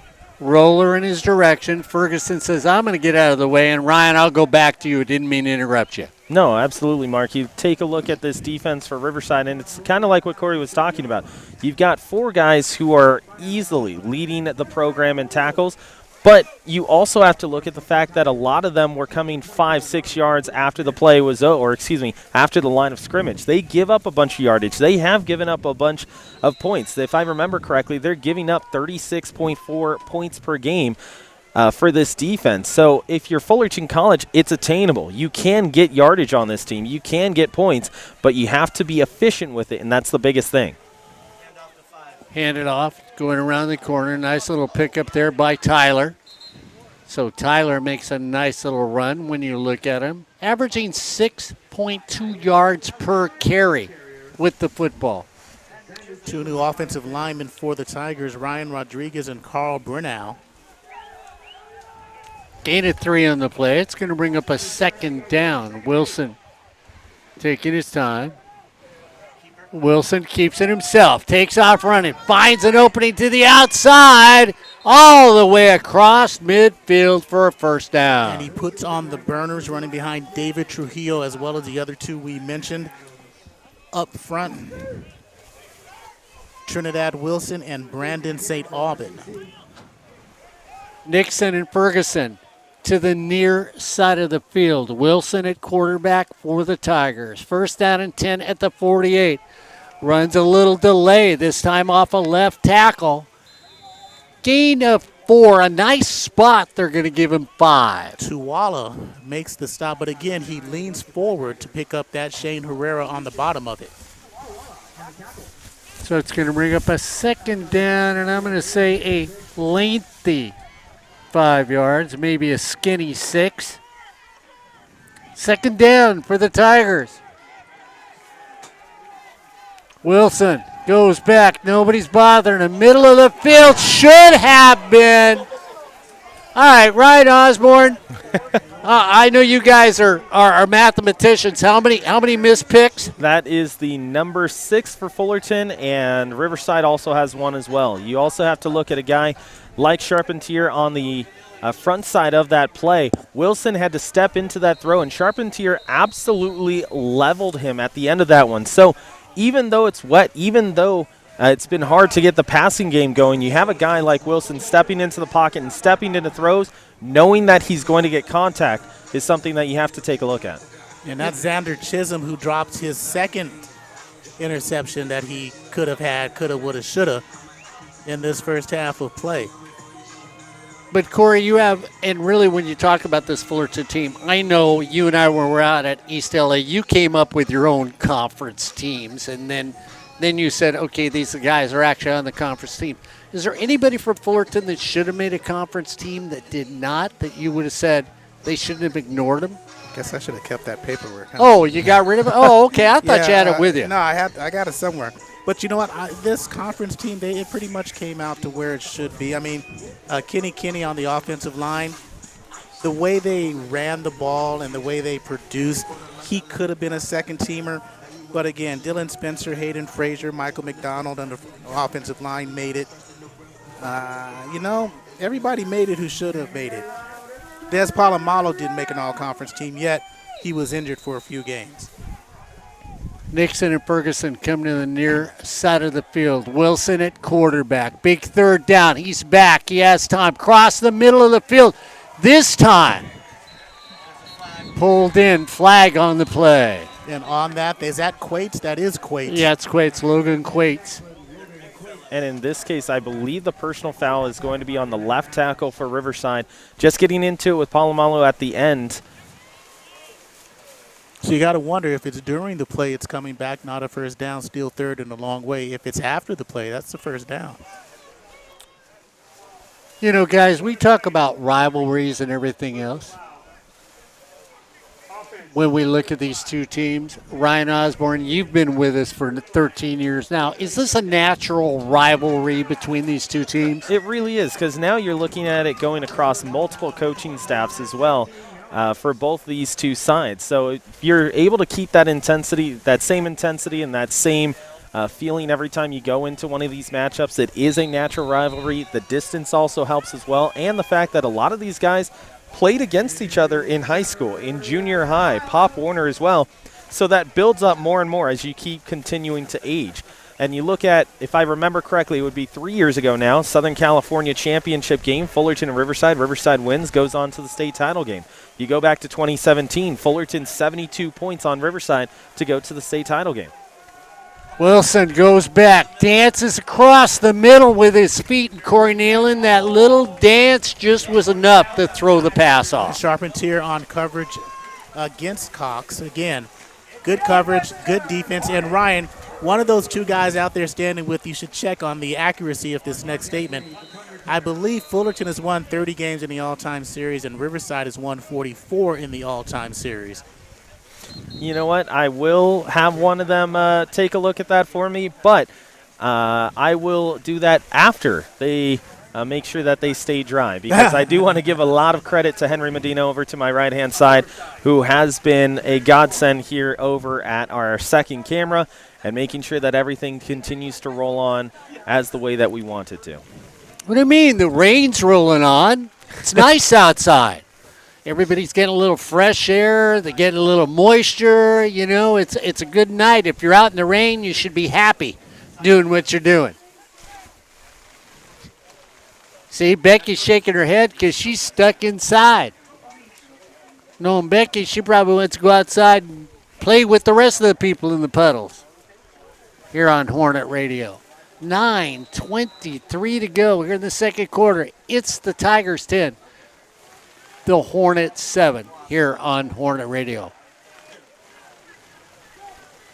Little motion just there. Corey Nalen, you know what? When you're 6 feet tall, 312 pounds, and you move a little left, everybody sees you going to the dinner line for the 4th time. Mark Esley the second. Standing at the 30. Waiting for Mark to catch it on the dead run, and nobody will get to him. Kick it away from him. They're coming down. He's there. He gets leveled. There's a flag for interference on the play. And Ryan, this goes, guys, I got to say this. This goes to one thing. Nobody played the ball. They played the man, and that's why I talked about this being a rivalry. Well, it's always been a rivalry. And Ryan, when was the last time they did a 50-yard handshake at the end of the game? Since before I was here at Fullerton College. Exactly. And Ryan's 53 years old, so. Dog years. Well, you have to go back. You go 2016, they played each other in the state playoffs. 2017, they played each other in the state playoffs. If I remember correctly, in 2018, they played each other, and Fullerton had an undefeated record for the last couple of years that was still going, and Fullerton beat Riverside in the last 2 to 3 minutes. So this keeps going back further and further the more that you go. 3 years ago, and then 2013 as well, as Corin Reinders back in at quarterback. So Reinders comes in. We got a chance to sit with his dad at the Pasadena game and talk a little football. We did, yeah.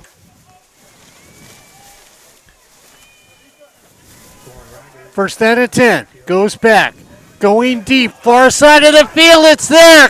Just a little short. Incomplete flag on the play. And it'll be a hold against Fullerton. You know, Ryan, talking about Riverside, Corey and I went to Riverside. We did a game. We were up in the booth. We're walking out. It was another one of those testy games. The police are on the field. We get about halfway to the door, and this guy stops and looks at Corey and I and goes, "Are you guys from Fullerton?" And, Ryan, that was the night Mark started a fight in the booth. Oh, man. I was the peacemaker. No, Mark, you're supposed to say peacemaker, not you have a pacemaker. Say it for the right side. Stays on her feet, struggles all the way up to the 50. So they run the football, a nice gain. I gave him 12 extra yards earlier. Now he's picked up that 12 extra yards, and now he has 45 yards on 8 carries. So Fred, who has had an outstanding season running the football for the Hornets, they come up. Reinders goes across the middle all by himself. The defender bit on a possible, and Reinders just could not get it there deep enough. It was an all-out blitz, zero coverage on the outside, and Desmond Duffy had his man beat one-on-one. He had all kinds of freedom away from Shaheem Taylor. And Reinders shows the rustiness. I'm trying to get that out quickly. It could have been the wetness outside as well. You know, and I want to thank Ryan, because this is why Ryan realizes I can't be out in the rain with my pacemaker. I might short out. So that's it. Corey Nealon's opening up the door to imaginary people here in the booth. So, Ryan, if he offers you any food, don't take it. Hey, you know what? I've always said that one of the best things you could have while it's rainy outside is a good old-fashioned chili dog. Yeah, well, you know what? That truly is the breakfast of champions. We all know that here on Hornet Radio. Mark, we're continuing to talk about Riverside and Fullerton College. I want to go back to, this would be 2 years ago, so not last season, but the season before, where we went up to Riverside and both teams came into the game undefeated. Fullerton and Riverside go into that matchup undefeated, and it was very simple. Fullerton going into that game was a heavy underdog. RCC takes a 2-score lead. Fullerton College, with less than 5 minutes to go, gets 1 score back. Then they get a phantom no call that allows for them to get a 70-yard touchdown run, and they end up winning the game with less than a minute to go. And that's just another game that you can add into the lore of these two. Was that the Jake Retzloff year? Yes, I believe it was. Because they played each other to end the regular season, and then they ended up losing to Ventura. Big third down. Right there, enough. Where do they mark it? Do they give them the first? They should. Corey says move the chains, and that's what they do. And that's a good strike by Reinders. It gets him some type of rhythm because he missed the first 2 passes deep. This allows him to get some confidence. Luke Endorf here to the near side of the field. Hand it off to Fred. Try to go to the outside. Gets one person to miss him. Finds a gap. Gets all the way up to the 31-yard line. 11-yard gain. You love the smooth running style he has, tackled by Roshan Burns. Big first down.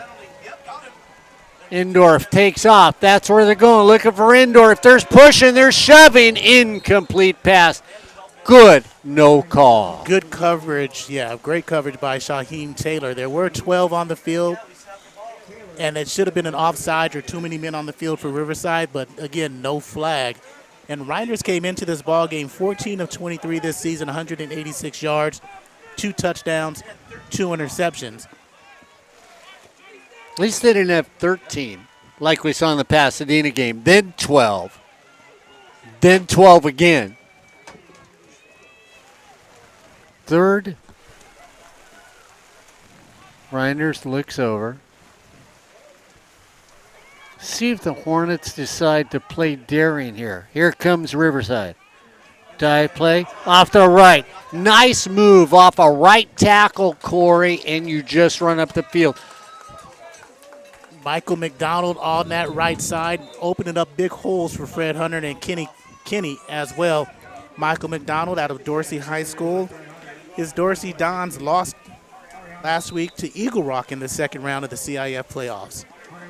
Third down and a half a foot. We get motion by half of the offensive line on the near side of the field. Riverside looked like they were coming across too, but they're going to get Fullerton with that. Hayden Frazier back into the ball game. One play for his helmet being off.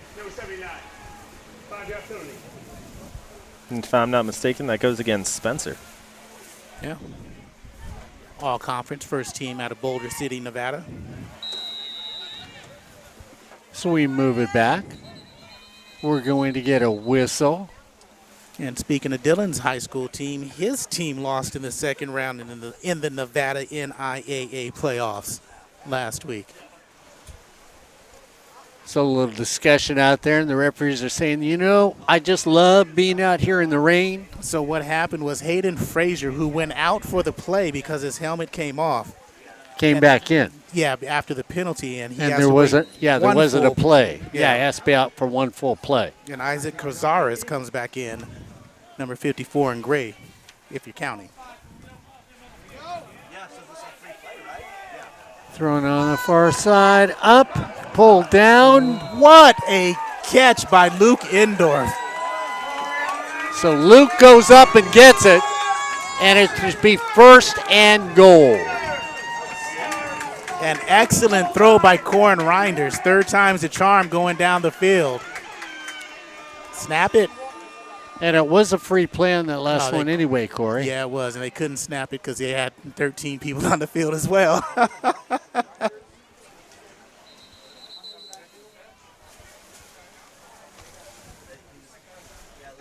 Timeout, Fullerton. So we had so many people with 6:55 to go on that. It was, you know what it looked? It looked like a Thanksgiving dinner where you thought you were invited to stay, and then you got told, I only have 10 settings, so you need to leave, and that's what happened here Ryan, right now. You had a good view on that pass. Reinders looked comfortable throwing that ball at Endorf.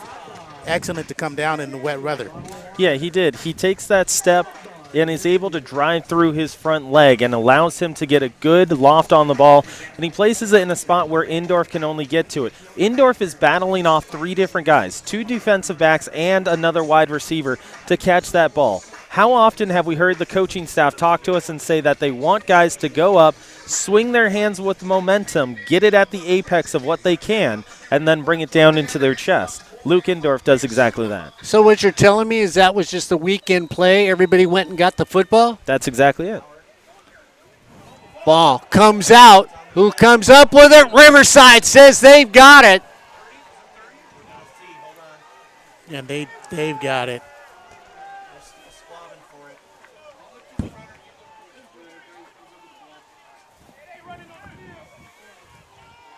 O.J. Jones drops the ball when he gets hit at the line of scrimmage.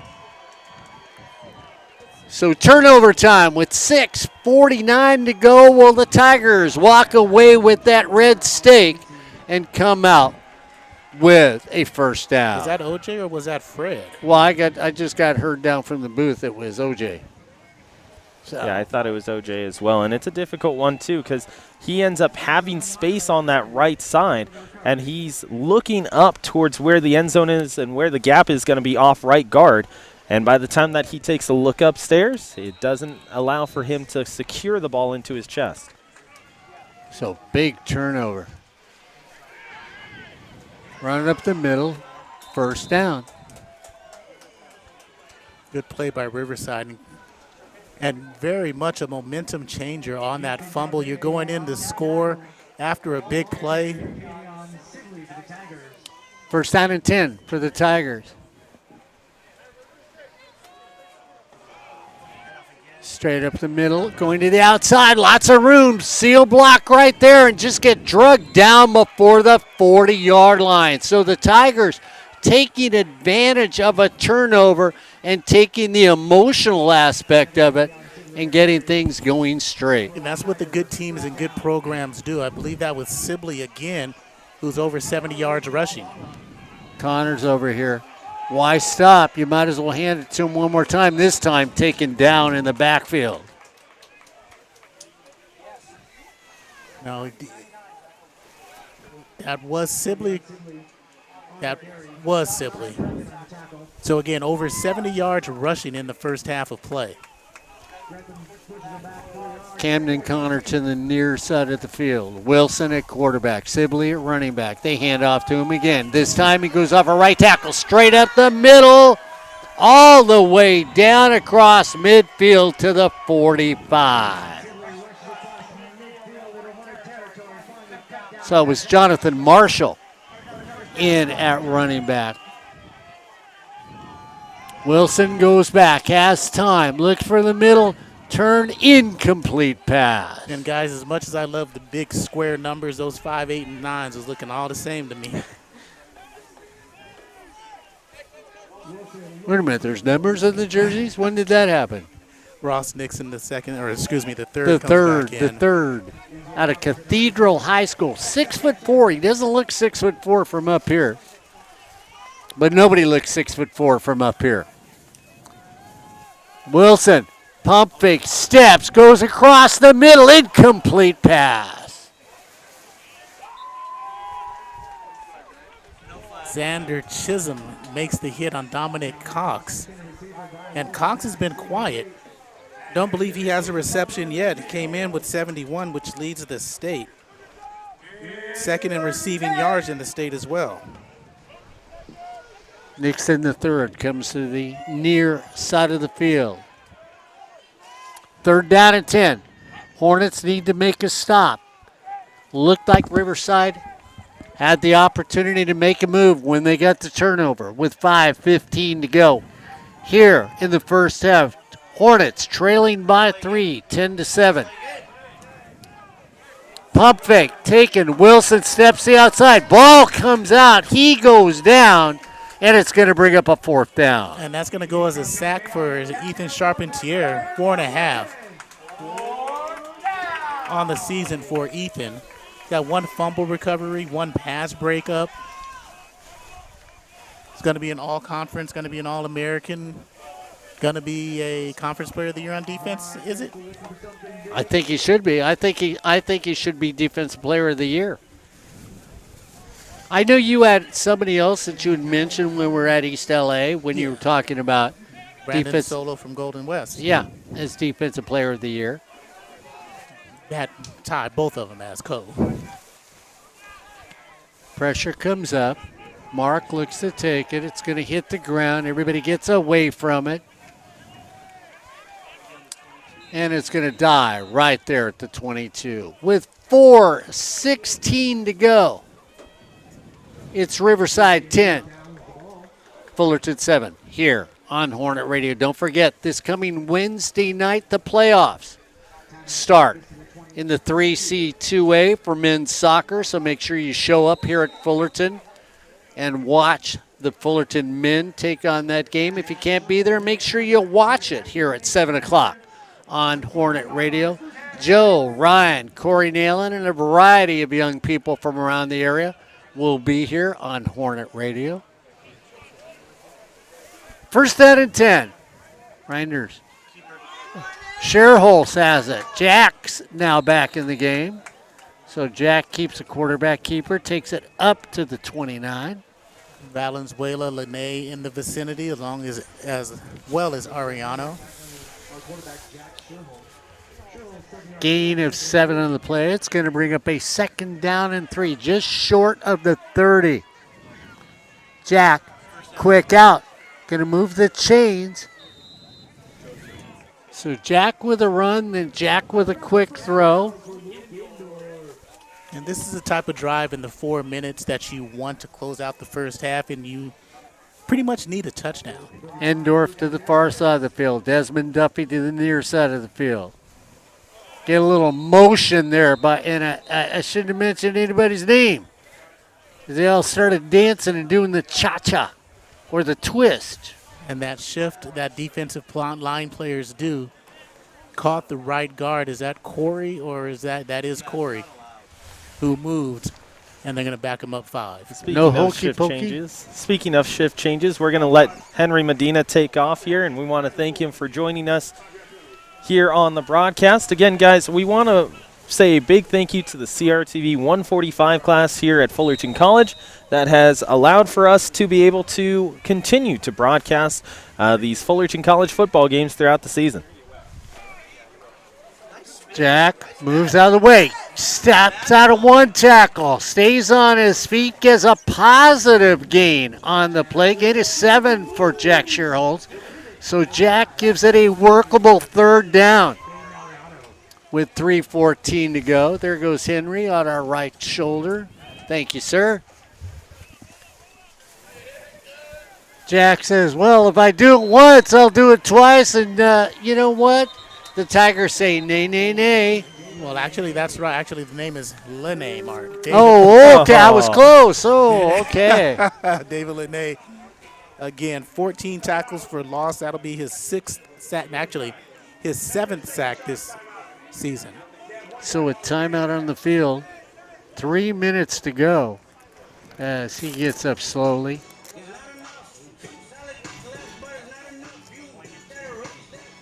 Just want to promote one more thing. Going back to that men's soccer matchup, that'll be on Wednesday night here at Hal Scherbeck Field.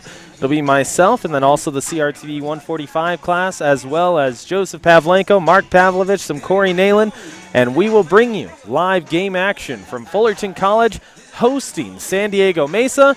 We're in the first round of the CCCAA or 3C2A SoCal Regional Playoff. That'll be live here at 7 p.m. So you can tune in to this very same page where we will bring you some live first round action as Fullerton College plays San Diego City. So a 3rd down and 9, empty backfield for the Hornets.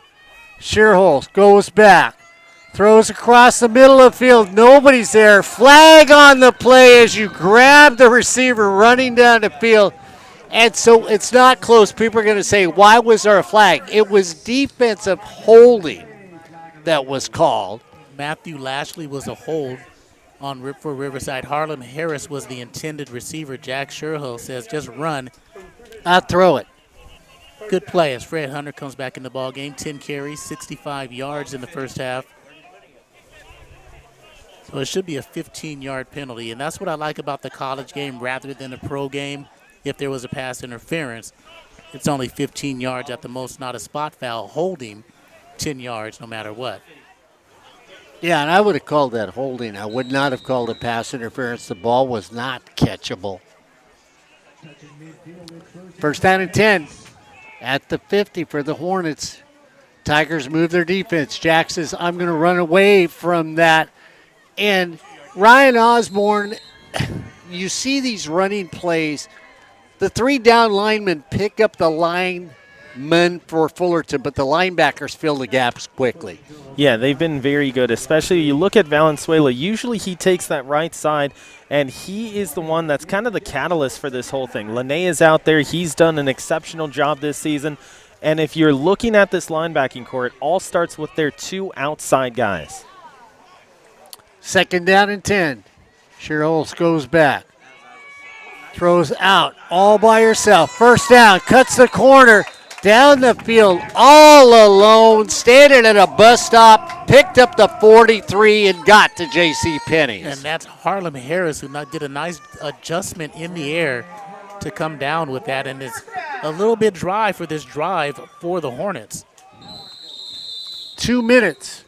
So we're going to take timeout for the 2-minute timeout here on Hornet Radio. Trying to hang myself, stepping on my own cord. And this is a Hornet offense who's come into this SoCal Bowl without Chris Lunsberg, their quarterback, who's led the way this season, without J.T. Weir, who, well, we had as co-offensive player of the year in the Central Division, 7th in all-purpose yards in the state, 8th in touchdowns, along with Dominic Cox, who has 10, and Ross Nixon III, who has 10, 43 receptions, 877 yards. Logan Lester's not here, guys. 401 yards and 9 touchdowns this season. So that's a big miss for the offensive continuity, for that offensive smoothness. And don't forget Quentin Isabel. I mean, one of those unsung running backs that you don't really talk about, but then when you look at his numbers and his productivity, a giant cog for this Hornet offense.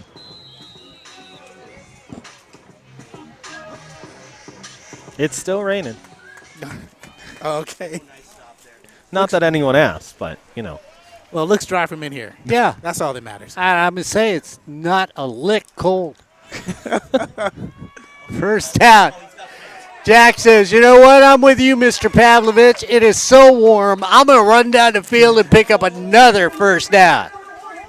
And it's interesting why Brian, you see him dropping back to pass, and you mentioned Brandon Nunez.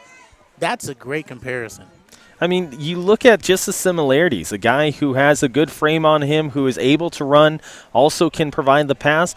And if you look at him where he has his best success in terms of running the football, look for those first 2 options and take off with authority. Across the middle of the field, down low. Picked. A pass. What a pass. Down low. He picks it off the turf. And it's going to be 1st and goal for the Hornets. Harlem Harris, his 2nd reception. He's got 30 yards passing or receiving. Jack went for a sneak, and I think they were trying to catch Riverside with too many people on the field, and so they decided to go with a hurry-up offense. Acceptable or not, Ryan Osborne? Yeah, I think in this case, but it has to pay off. That's the thing, too. You can't hesitate on it. You saw them take an extra 1 to 2 seconds. It was enough to get that last guy off the field. Wait, if that guy's going off, there was 12 people. Yeah. 2nd and goal. Jack, meet in the backfield to a couple Riverside players that said, hello, how do you do? Excellent job getting into the backfield there by Lene. He was the one who ends up providing the pressure there. But you also see the learning ability there of Jack Shearholtz. In this case, you saw that first drive. He ends up fumbling the football on a similar play. This time he tucks it and just takes the negative yardage. Going to get a flag on the play. And here's the thing. On that 1st down play, again, you rush and bad things happen. You didn't need to rush in that case. You didn't need a penalty in that case. You have all the momentum going forward. Run your play. You've got a guy who's averaging almost 7 yards a carry in the backfield. Give the ball to him. Let him run. You've got a quarterback who's just bruising every time he runs up the middle, and a 5-yard touchdown run is his go-to thing. Use him. But again, you rush, you waste a play. 2nd down, you're passing the ball. That's kind of a waste of play, too. And 3rd down here, you're going to be backed up, and now you have to pass the ball. So Desmond Duffy goes to the far side of the field. Fox Hagen comes to the near side of the field. Going over there to the far side, off the hands, incomplete pass. And you know what I loved, Ryan? I looked down at the bench just when he dropped it, and there's 4 Hornets that took their hands and slapped up the side of their helmets on the play. And there is a penalty flag. Ty Staples with the coverage against Luke Endorf. But maybe somebody says something to somebody, and that looks like it might have been on Staples. And you talk about a bailout. Ryan, Mark, this is a Riverside Fullerton game. And the over-under was 21.5 for penalties being called. We're going to be over that. So the rain comes down a little heavier. The yellow flags jump up a little more. And the Hornets get a rebirth with 35.8 seconds to go here in the first half. Trailing by 3, 10-7. It's Riverside 10, the Hornets 7, here on Hornet Radio. Jack takes it himself. All the way in, up and over, touchdown. Helicopter. And Ryan, you saw it open up again. 1 step back, 10 steps forward, and you get 6. And you look at him going into contact, too. He knew that he had a backer on his right hip that he was going to end up feeling a hit from. Instead, this time, he drops his shoulder, puts himself into the contact, and allows himself to get over the goal line while protecting the football. So the Hornets getting ready to try for the extra point. A little offsides by Riverside. There's nothing. You know what? If you get away with 12, you might as well take somebody in a white jersey, put them on the side of the field with the team in the opposite color, and maybe nobody will notice. I went to Kevin on that because he's counting 13, and then 1 runs off. And like you said again, Mark, 12. 2 times. You know what? I'm between 2 people. One's a volleyball coach. I'm not sure they know how to count. The other one's a broadcaster. I know he doesn't know how to count. So I'm a little confused right here. And then I've got the college president sitting down to my left. So there's 1 of 3 of us that could come up with a number. Kick is up, and the kick is good. So Sandoval, again, and again, not to make light of this, Ryan and Mark, but 2 extra points in a row this season. We haven't seen that much. 23 of 28 coming into the ball game for Sandoval. Vatkin was 16 of 21. That's not a good percentage. No, Ryan, you know, Corey brings that up, but I think everybody sort of poo-poos special teams, especially after a touchdown or anything else. And it just seems like everybody keeps forgetting how many games you lose by a field goal, an extra point. You know, you play the game of hockey. If somebody gives you a penalty shot, you got to make it, or soccer. No, you're absolutely right, Mark. And I mean, how many times have we seen in the playoffs over the last 10 years where we have seen where it is just a field goal that separates things, where it is just an extra point that separates things? You go back to that matchup with Fullerton and Cerritos, it was special teams that was the difference. Yeah. Deep kick. Taken 2 yards deep, deciding he's going to take it out, looking to go. They hit him, smother him. Right there, ball comes out. The Hornets say they may have it. We'll see who came out. There's a flag. And this flag is going to be against Fullerton, pulling guys off the pile at the end. And Riverside comes out with the football. Good job by Riverside, because I thought Fullerton had that. I really thought Fullerton had that. 23.4 seconds ago. Hey, guys, does it feel like a Riverside Fullerton game right now? Just a little bit. Yeah, a little bit.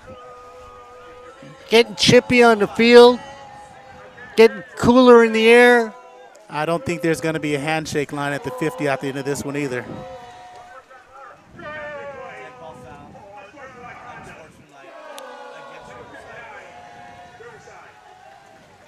stick around at halftime because I'm going to put Ryan and Corey on the hot seat here, people. I always like people to talk about teams they've watched play, and Ryan Osborne is one of the voices for Saddleback football on SportsNetUSA.net. I think a surprising team that made the playoffs because Ryan Osborne, I can tell you for a fact, nobody at Saddleback thought Saddleback was going to make the playoffs. Not at the beginning of the season, but after week 2, after week 3, there was absolutely no doubt that was one of the best teams in the state. Nice delay play up the middle. Gets a gain of 7. We're down to 15 seconds. Timeout. Riverside runs up quickly. They're going to try and get back in if they get that field goal. Maybe surprise somebody with that last second. Wilson goes back, going deep. Ball goes up. Did we come away with one? Oh, E.J. Robinson had it taken away by the receiver on the far side. And we got to see. It should be. Fullerton ball. And E.J. gets the pick. So that's interception number 5 for E.J. Robinson. 7 seconds to go. And finally, a defensive back says, hey, you know what? Somebody dropped me off some bread wrapped up in tinfoil. I turned around and looked. It had gone. Oh, it's right behind me. Last I checked, someone put E.J. Robinson on the players to watch for this early afternoon because he said that he would get at least a pick tonight. There we go. And thank you, E.J. We don't know math, but we know players. Which is funny because they'll have numbers on. I'm surprised how you guys do that because they keep their helmets on. How do you see their faces? And what I'm thinking is the camera people should just walk in now. That's exactly what we're going to do. So I'm going to take Joseph Abdel to my right, and we're going to go inside the booth and be out of this weather for the half. So we come to the end of the first half, and here at the Southern California Bowl, it's your Fullerton College Hornets 14, Riverside 10 here on Hornet Radio. Don't forget all sorts of playoffs coming on us. The rain finally said to Ryan Osborne, well, I'm really going to come down, and you can get the heck out of the rain and come on over. And Ryan's decided, you know what, guys, what'd you do? Leave Ryan there so he had to swim his way back here on Sportsnet US. Oh, Hornet Radio. So, Ryan Osborne, we need to get you another pair of headsets so we can talk a little Saddleback football and playoff football with you and Corey Nalen. Oh, there's one right there. Ryan. I thought there was an extra pair of headsets. I got an extra pair of headsets for you, Ryan. As we talk, am I supposed to be talking right now? Well, I'll talk for a second because I really did. It was funny. Ryan said, hey, we knew by the third week, that Saddleback was supposed to be there. Yet at the same time, when I would talk to everybody, because I do Saddleback soccer, and talk to everybody down there, everybody kept telling me how surprised they were at everybody that played on this Saddleback team. Corey Nealon's backpack falls down and almost crushes me. Mark, that's because they didn't talk to me, and I would have told them the Saddleback had a good opportunity. And I don't think it was regarding the playoffs. Well, it shouldn't have been about the playoffs because they had a legit chance to make the playoffs after that third week, after they beat this Riverside team, was really when they found their rhythm. I think the surprise is they got the number 2 seed in the playoffs, and Mount Sac did not. And here's where I'm going to differ. It is absolutely not a surprise based off of the amount of offense and that they have put up all season, averaging over 50 points per game, averaging over 500 yards per game.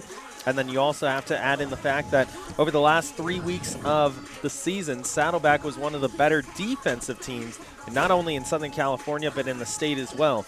You look at how many takeaways they had over their final 3 weeks of play. They had 7 takeaways. 5 of those were pick sixes. 2 of them came against El Camino College, who was the team that they had to beat going into that final championship game matchup. So I think if you're looking at Saddleback, to me, it's not a surprise they got the number 2. What was a surprise was Mount Sac beating Ventura to drop them to number 3 and number 4. Yeah, that's the surprising part because you figure Mount Sac, and we talked about it at East LA.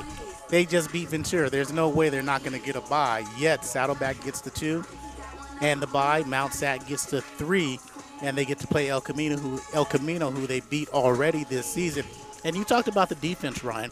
Noah Luganbill was a Defensive Player of the Year as a safety.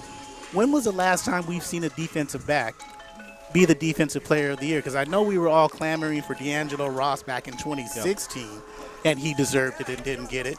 Luganbill gets it this year. Well, you know, they look at the numbers, and you've got to be spectacular when you're back there. Not only do you lead the team maybe in tackles, but you've got to, let's be realistic, guys, you've got to have 3 or 4 picks when you're looking at him. He's got 52 tackles, 7 tackles for loss. I'm never surprised about that with a defensive back. Only 1 pick, though, and that's the thing that surprises me, because usually, Ryan, Corey, if you're going to give that defensive back, it's not just because they make tackles, because usually what that says, the defensive line's not that good and the linebackers can't stop anybody, and that defensive back's got to save the day on there. So I'll tell you exactly why he only has 1 pick. Though that pick that he did have ended up being taken back for a touchdown. So the reason why he doesn't have more picks is because he's the type of player that you don't throw to his side of the field. So you saw that a lot, especially in the last 5 games of conference play, where teams who were going up against him, Southwestern, El Camino, and then the matchup that Corey saw a few weeks ago, and the Chafee game directly before that, they no longer threw to his side of the field, so he doesn't have those opportunities to get interceptions, but it's the fact that he was able to provide a lot of pressure. He was able to get into the backfield quite a bit, and whenever he did get the football, he took it to the house. And go ahead, Corey. I was going to say another thing. The next 2 leading tacklers on the team were linebackers. I just think he had a special season, that sophomore out of Clovis. You know, Ryan, let's just change things up just a little, because on this coming Wednesday, I'm going to be at Cypress, who finished 2nd in the OEC and made the playoffs. I'm going to get seeing them play against Palomar. That game's going to be at 1 or 3 o'clock here on Hornet Radio. You're going to be here for Fullerton College. And, of course, Corey Nealon mentioned it again when we look at it with the amount of teams that get to make the playoffs in the first round of soccer.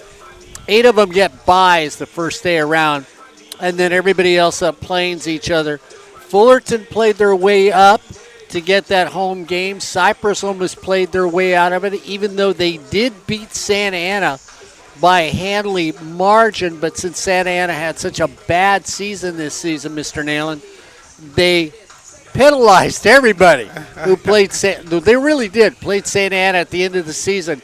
You got penalized. Even if you whooped Santa Ana, you got penalized. So, Ryan, it could be very interesting to see what happens when the playoffs start. Yeah, it's interesting that maybe Mount Sac got penalized for football for having 2 forfeits later in the season. And in soccer, well, those forfeits, they matter, or that playing poor teams, they really matter. At Santa Ana, I believe they were shut out their last 3 games. Yeah, they were. I mean, Cypress shut them out. They lost before. Fullerton shut them out when Santa Ana came here. So this was a very down season for the Dons when it came to soccer. And Ryan brought it up when the season started here at Fullerton College. We all looked at Greg's team and didn't know if they were going to be as good. Greg and Kenny, if they were going to be as good as we thought they were. Greg and Kenny both came up with the fact, Corey, that they liked their team more than they liked some of the other teams in the past, because the players melded together, and that meant more, Ryan, than just winning the conference outright or even making the playoff. Yeah, no, I think when you look at that coaching staff, they like the players the same way that we like not being in the rain.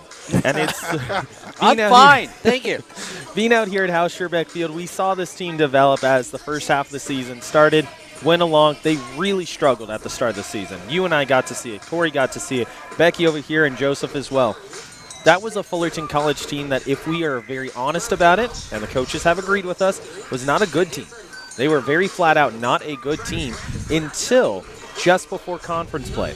You get a win outside of conference play. You start rolling it into momentum. You start to get that comeback against IVC. I think that was kind of the catalyst for myself personally looking at this team. They trailed IVC by multiple goals. But in the last 4 minutes of play against IVC, they looked dominant. They got a goal back, and they ended up having 9 chances on goal in the final 4 minutes of play and didn't end up equalizing. But those final 4 minutes of play were exactly the catalyst to their momentum, because after that, they went undefeated in conference. And I'll ask both of you guys, was that, you said that's the catalyst, but it seemed like they were much more aggressive each and every match that they played after that match, because they were averaging, and here's how bad they were in the beginning of the season.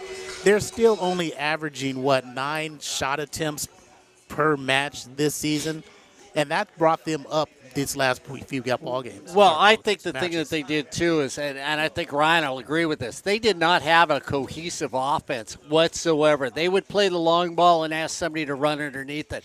Nobody knew where to be. You would look at the set lineups that they would drop on there, and you'd say, oh, they're weak in the middle. They don't have any forwards that are attackers. The defenders are carrying the ball up, and Ryan, all of a sudden, Greg and Kenny changed things around, and they went to using everybody off the bench, which you and I talked about. We even talked with Greg, too, about this. How come you don't use more players? I mean, you guys have both been coaches. If people aren't performing, why do you keep saying to that same group, go and get them? You haven't done it so far, but I know you can. Greg and Kenny changed things up, and I think that's really happened. And all of a sudden, we talked about your tender, who last year had a great season. Then we sort of went, what's going on this year? Ryan, basically the defense has stepped up, because if you look at the numbers for goals against in these last games, they have been special numbers. Well, I'll even go to the goalkeeper. Steven Martinez was the guy last year, and he ends up getting an all-conference selection. This year, just like the rest of the team, he struggles to start.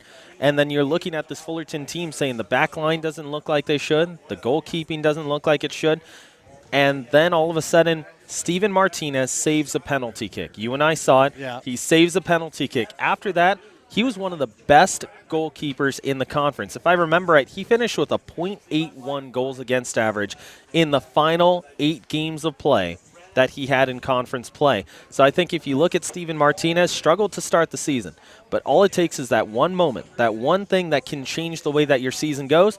He saves the penalty kick, and all of a sudden he's an all-conference selection. Well, I think that's going to be interesting, too, when you look at what's going on at Cypress College, which I'll be calling Wednesday here on sportsnetusa.net. Baldovino, their goalkeeper, is now the all-time goal against keepers for a season at Cypress College at .89. Corey Nayland says, oh, wait a minute, they're our sister school. And they have if you talk about true rivalries, Corey, Ryan Osborne can tell you, they know each other, they talk to each other, but Ryan Osborne, if there was a rivalry in the game of soccer, that's one.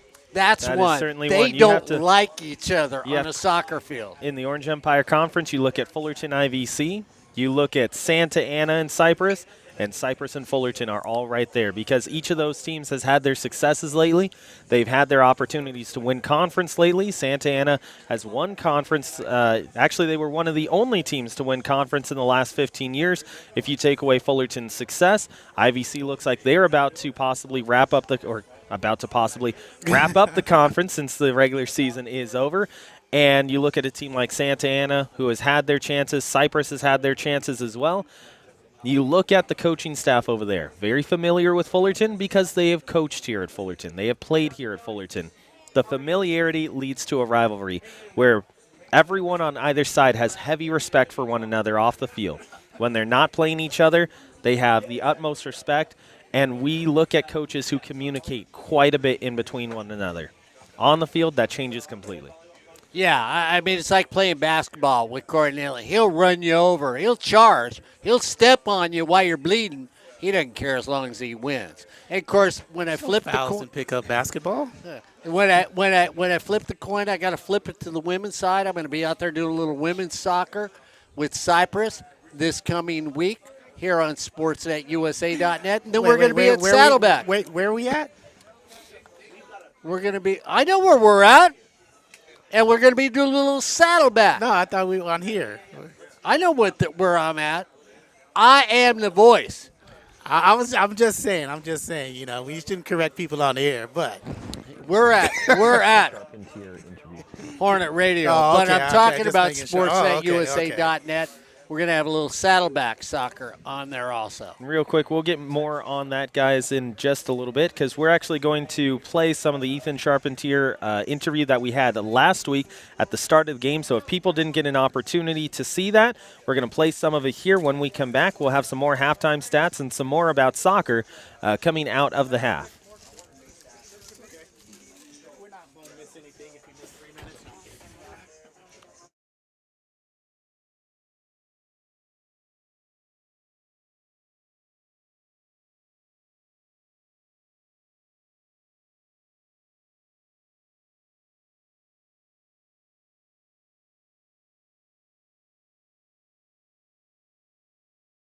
Hello and welcome to this pregame show. My name is Caleb Ramos and I am standing here with reigning co-defensive player of the year and captain of this Fullerton College football team, Ethan Charpentier. Ethan, thank you for joining us today. Thanks for having me, Caleb. Yeah. How did you get into football? It first started when I was about 5 years old. My parents just kind of put me into it, and I was playing flag football. I was the quarterback, wasn't very good. I always had to throw with two hands, so never ended up being that good there. But once I started playing tackle football, they got put me to linebacker, and that's just where I've been since, and I've loved it there. How did you end up being here at Fullerton College? Yeah, so my senior year in the spring, I was playing in the Orange County All-Star game, and Coach Crooks' brother, who's the co-head coach here, he was the defensive coordinator for my team, the North, and he recognized me as a good player, so he recommended me to his brother, and then just kind of things fell into place right here. How would you describe your relationship with your coaches? I think it's pretty good. I was a shy kid coming in. I never really said much my gray shirt year, but as I started to play more and play better, I kind of became more comfortable with them and I've spent a lot of time in the film room with them and it's grown a lot. You mentioned you were a gray shirt your first year. How did that help your development? Oh, I think the biggest thing was just kind of getting comfortable with our system. You know, the college defense is a lot more complicated than high school, obviously. So I think just having time to get used to that and master it really helped me. So going into my first year playing, I didn't have to really think about anything. I knew exactly what was going on. I could just play freely. You mentioned the system adjustment from high school to college. How big of an adjustment was that?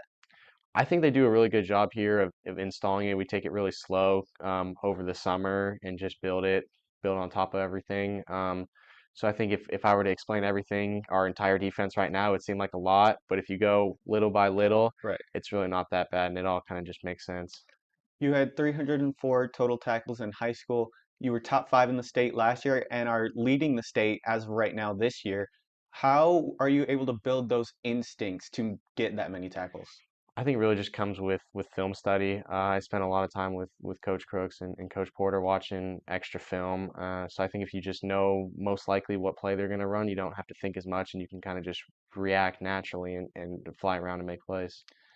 I mentioned in the intro, you reigning defensive player of the year and well on your way to another one. What does that kind of mean to you? It's definitely cool to think about. I think last year I was happy with what I was able to do individually, but how we performed as a team definitely was a big hole there. So I'm happy with how we're doing as a team, and I think that's the main focus, not just for me but for everyone this year. And I think that's why we're performing better, is just because of our emphasis on the team rather than the player. You mentioned your individual success compared to the team's success last season. With that little bit of a disappointing season you guys had last season, why did you decide to come back when you were Defensive Player of the Year? I think just because of the players that we had coming back and seeing what we were doing in the spring, I think the coaches were definitely a big part of it, of how hard they were on us. And I think everyone stepped up and accepted the challenge that they presented to us. And it just felt really good from the spring, just how hard everyone was working and how committed everyone seemed. It seemed like they really cared, which is something to really be excited for. Being at the centerpiece of this defense, do you maybe get a little bit of relief from how well the offense has done this year and be like, hey, I get to take a break once in a while? Oh, most definitely. Yeah, it was difficult last year when the defense would make a big play and we'd sit down the bench and it felt like immediately we'd have to go back out there. So it's nice now. We get an interception, we get, turnover on downs, we can sit down the bench, discuss what happened, catch our breath, and then we go watch our offense dominate. You had your second career touchdown here at Fullerton College a couple of weeks ago. What was that feeling like? What was going through your mind as you were running in for the score? I just only thought was just don't get caught. And I thought I was at first. I heard footsteps and I turned around. I saw it was just a wall of my teammates following me. So I kind of was able to ease off on the gas pedal a little bit and just coast in the end zone, which was nice. It was definitely tiring. You could see I was walking back to the sideline, but it was a fun moment. I mentioned earlier you were top in the state in tackles this year. Is that always kind of in the back of your mind while you're playing, or is it not something you really think about as the moment's going? Not really during the games. Obviously I check it after the games. It's hard not to, but in the game you really just focus on winning, and then everything else you think about after the game. Um, you guys only have one loss on the season to a very good Ventura team in week two, 45-42 loss. But since then, your defense has only given up 13 points a game. How are you guys able to make that turnaround? I think the big problem we had in Ventura was just tackling, and to me, tackling is just about effort. And so I think that was just the big emphasis since that game is just really just focus on tackling and don't try to make too big of a play. Just get the guy down. If you can get a big hit, if you can strip the ball, that's great. But first guy, just try and get him down. I think we've done a lot better job doing that. What is your maybe pre and post game ritual looking like? Any Uh, specific music or anything? Music? No, not really. I like to stay calm before the games. On home games, I go and sit up in the stand and just trying to stay calm. I don't really get too hyped up until probably 10, 15 minutes before the game. But any other rituals, I know I always like to wear the same socks and stuff like that. I've been eating kava recently before the games. I feel like that gets me pretty energized and sustainable through the game. Besides that, I think it's just it's good just to stay calm and not be too amped up. I know some guys are getting hyped up 3 hours before kickoff, and then you're kind of tired before then. So just stay calm and then get ready to roll before kickoff. How are you able to stay calm under the kind of pressure that is conference play and potentially a playoff spot coming up? I think it's a lot easier now being in the second year. I've played a lot of football last year. I played in almost every defensive snap that we were in the game. So it's just a lot of experience that I have and I feel confident going into these games too, just because of how well we practice during the week and the preparation we do that I'm not really seeing anything unexpected and you just kind of feel comfortable. You mentioned the practice during the week. We were able to talk to a couple of your offensive linemen, Hayden Frazier and Cleopassi Kinney, a couple of weeks ago. They mentioned the tough love they get from their offensive line coaches. Do you feel that as well from your coaches? Yeah, I mean it's definitely not as intense as the O-line coaches. They really get after it, but they've been doing a great job this year, so that's fun to see. But yeah, I think all the coaches just as a staff share that same mentality of wanting to show that tough love and push us to be better than we thought we could be. How do you use your experience from playing all of those defensive snaps to maybe help the younger guys who aren't as experienced? Yeah, I think it's just Welcome whenever I back can at see a halftime here on situation. Hornet Radio. As the Hornets are up by 4, Ryan Osborne, Corey Nalen, Becky, our whole group is out here tonight. Joseph standing behind me in his red cape. Wait a minute, man. Superman is already taken. You need to change your clothes here on Hornet Radio. And the booth is packed because it's wet out there. Holy schmoly. Wait a minute. Here, thank you. I've got an educator who loves me, so I'm going to dry myself on his sweatshirt. See, you ran back because you didn't want your spot taken. I understand. I see you. I'm hearing buzz. Is that you?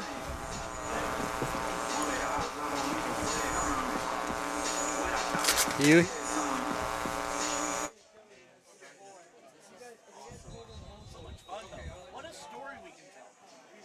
All right, let's get ready here on Hornet Radio for an exciting second half of Fullerton College football. Camden Connor will be back deep along with Donovan Ferguson here on Hornet Radio. Ryan Osborne, are you out there? Everything's buzzing. That's Ryan, because that's because the cable's gotten a little wet. That's all. So here on Hornet Radio, Ryan's probably shorting out there. When we see a big glow going on, we'll hear Ryan going, yeah, it's probably the cables now gotten wet. Ryan, we're getting a little buzz on you, but we're going to live with it here on Hornet Radio. Going around the corner, can't turn the corner at the 13. The defense, Corey Nealon smothered him like gravy on chicken and gravy. Is that you, Ryan Osborne? That would be me finding out that the easy up has failed. Oh, no. How's the cameras? Cameras are good. All right. How are you? We're reporting live from the middle of the monsoon. All right. Is that Gorilla Monsoon? Close enough. All right. You see, I got Mean Gene sitting next to me. The Hangman two doors down. And Fullerton's defense comes out to play.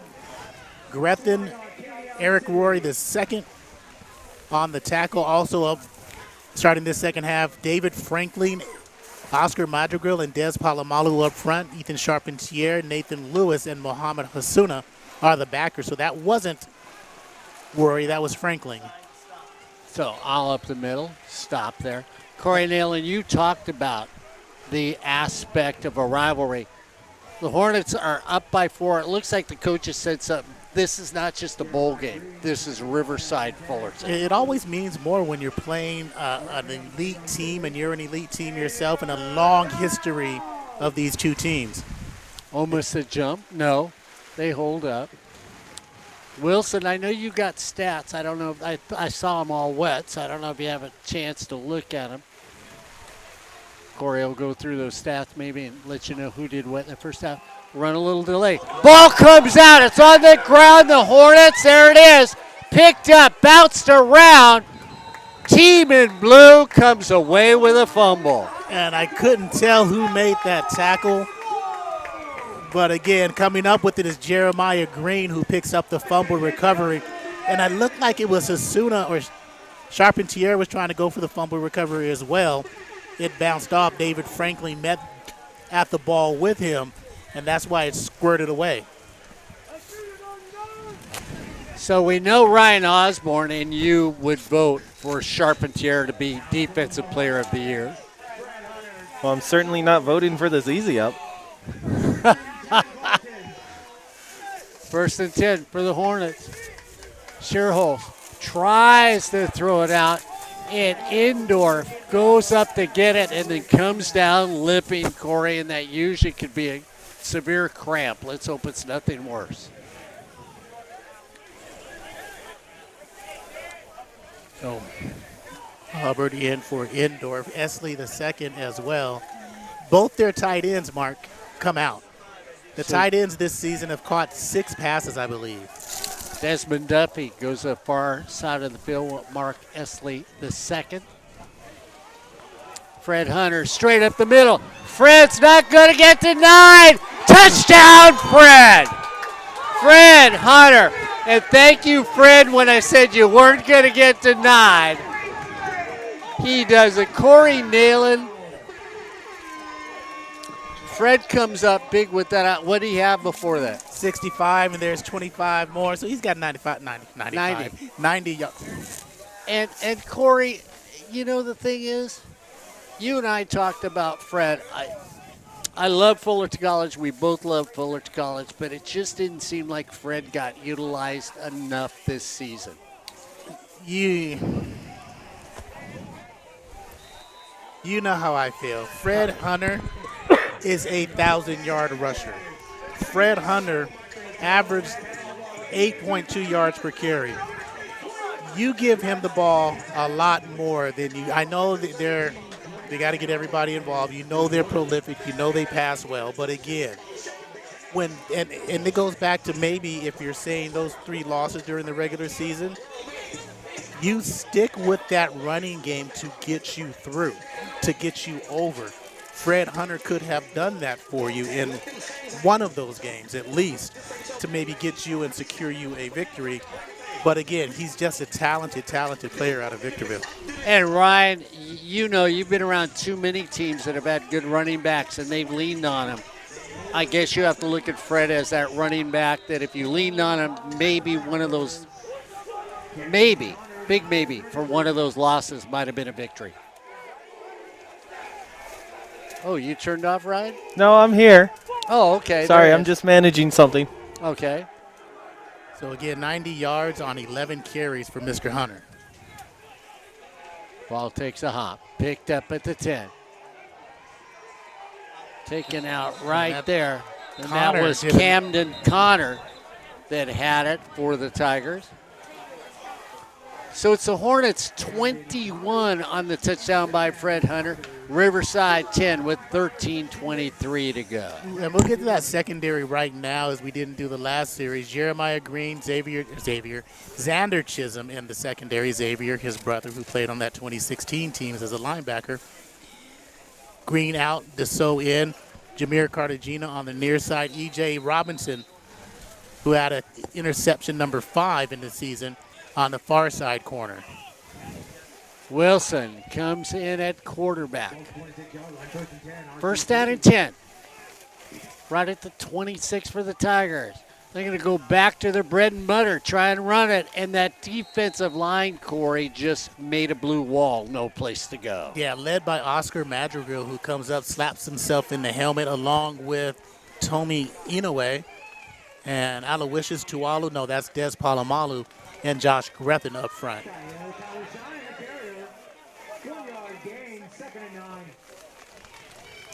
So, trying to hand it off to Marshall again, trying to make it up. And Mark, the snap was bobbled by Wilson, and Jameer Cartagena saw it quickly and came in on a corner blitz. I don't think we've seen that all season. So it's going to bring up a third down and 10.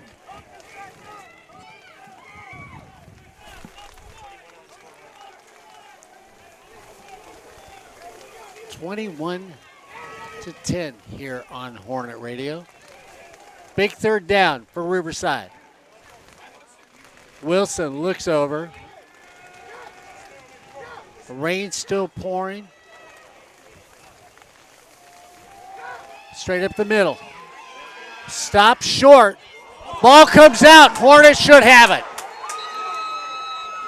Josh Grethen comes through and makes this tackle because who held him up? Ethan Charpentier holds him up. Josh Grethen comes through like what you say. Hold him up. I'll pop him. Recovered by Jeremiah Green. So a pick, a couple fumbles, taking advantage of what they can do. Right now, the Hornets up by 11, 21-10, here on Hornet Radio.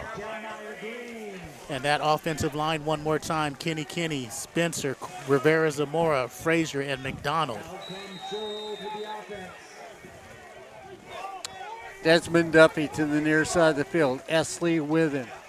Shearholz, the quarterback. First down and 10 for the Hornets. Shearholz goes back.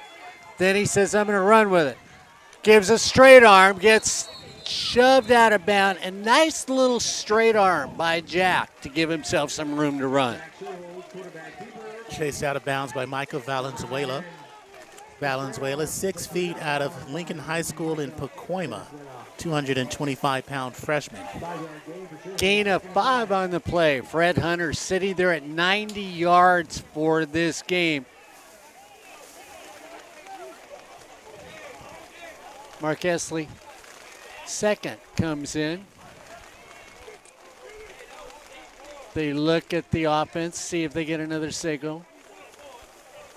Linebackers walk up. Shearholz says it. I'm going to keep it myself. Fakes it to Fred. Gets over the 25. Down to the 20. They're going to move it. They're going to move the chains. First down, Hornets. Ariano with the stop came into this game with 44 tackles on the season. First down and 10. Right across the 25. Hunter stays in the backfield. Shearholz at quarterback. Can hear the rain in the back. Jack's going to keep it again. Off left tackle. Goes up. Gain of about 15, about 10 on it, down to the 15. Zion Magalea on the stop. Going to mark him down a yard short. Fred sort of wandering around in the backfield. Looking lonely, wants the ball. They give it to Fred. Fred should have a first down. Boy, they don't give him a Yeah. good spot. He looks like he's inches short. And Jack Sherholtz on those last couple of runs, he's up over 60 yards in the ball game today. So not a good mark. It's going to bring up a 3rd down and 1. 10 minutes to go here in the 3rd quarter. It's been all of a sudden all Fullerton here on Hornet Radio. Big 3rd down. Jump. No flag. Set back. Nobody moved. Never got across the line. Jack looks at the play clock. It's down to 7. Straight up to Fred. Fred Hunter goes over. Gets a gain of 5 on the play by Corey Nayland's calculations. He's around 95 yards for the game. I'm going to give him 100. Always round up. Are you? Yes, All I right. am. Corey Nayland's going to give him the bonus 5 here on Hornet Radio. 1st down and goal for the Hornets. Jack straight up the middle. Gets hit. Gain of 5. And now it's methodical. It's that drum beat that you listen to when you get up in the morning because you're ready to go to work. It's boom, diddy, boom, boom. It's that rhythmic pattern of rainfall, if you will. Oh, there we go. Ryan's falling asleep out there. Somebody go wake him up. It's that blue noise, Ryan. And that blue noise is the Hornet football team. Jack says right there. Gonna throw. Far corner. Too far. Incomplete pass. I don't understand.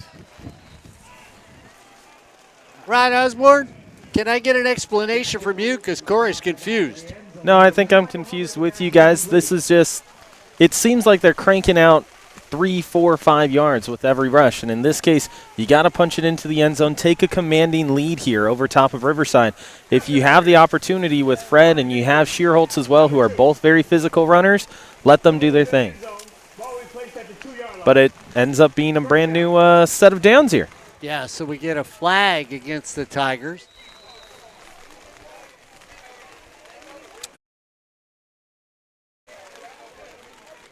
They come up. Jack bounces off a 1, tries to bounce off a 2, he slither in. Yes, he He did. slithers in for a touchdown. Jack Sherholtz says, I'm a grown man. No one person can bring me down. Matter of fact, nobody can bring me down. So with 8:39 to go, it's the Hornets now 27, Riverside 10 here on Hornet Radio. Guys, across the years that I've been here with Fullerton College and with you guys, we have seen guys take control of games like you see with Shearholtz today, where they decide, you know what, guys, it's my game, and I'm going to take the team where I will it to be. You think back to that Canyons game with Taj Gibson. You think back to that matchup with Gerald Hewlett. I believe it was against Southwestern, if I remember correctly. No, that doesn't seem right. But it was an early game in 2017 with Gerald Hewlett where he just said, you know what, this is my game and I'm going to earn it for us. That's kind of what you're seeing from Shearholtz. You mean D'Angelo Ross deciding to almost run one back to win the state title? That was Justin Manyweather. Oh, it's Justin Manyweather? Yeah, It D'Angelo was. Ross was the year before when Oh, he okay. ran back that 2-point conversion, right, Ryan? And Justin Manyweather in 2017 when they won the national championship, and it's still a national championship because I was there and I saw it. Guys, one thing that we have to end up taking a look at that the officials are also going to look at is that we did have a little bit of lightning in the distance. So, of course, if there is a close enough lightning strike and the officials take note of it, there will be a minimum of 30-minute delay. Oh, sure, Ryan. Thanks. And y'all will Hey. finish with at least one less person here. I was going to say, turn off that flashlight, Ryan. They're all confused. A little squirt shot down the middle. Need to pick it up. Trying to turn the corner. That was Ross Nixon the third. I want to thank Joseph Abdel for spotting that. And again, just like with Henry Medina before, a big thank you goes to Joseph Abdel, Becky Nguyen, and Henry Medina for being out here and helping us get our broadcast going. We know that they would like to be at home with some hot chocolate and a a little bit of football on the TV, but they decided to dedicate their time to their craft that they're looking to get into, and we give them a very big amount of credit for doing so. Ross Nixon throws it out. So we've got Jared Doolittle now in at quarterback out of Western Christian High School in Upland, California. So Doolittle comes in the game. So Doolittle at quarterback.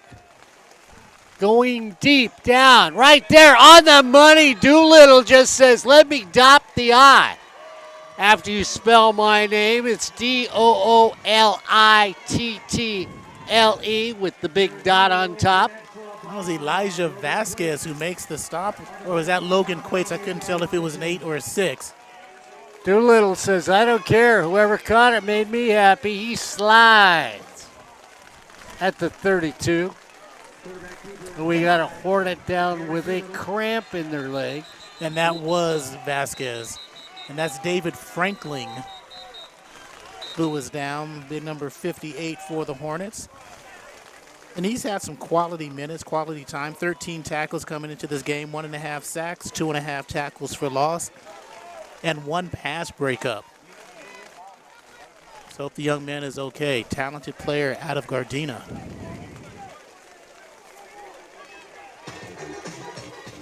You know, Ryan, you talked about people putting people on their back. I mean, I always think of Eli Pleasant when we do that, when you guys are associated with Saddleback and remembering and making the catches that they made when we saw the game that 2013, where it looked like they were going to lose that game. Snags a pass 6 inches off the ground, looked like it was going out of bounds, caught it, took off running. Fullerton ends up winning it out of nowhere.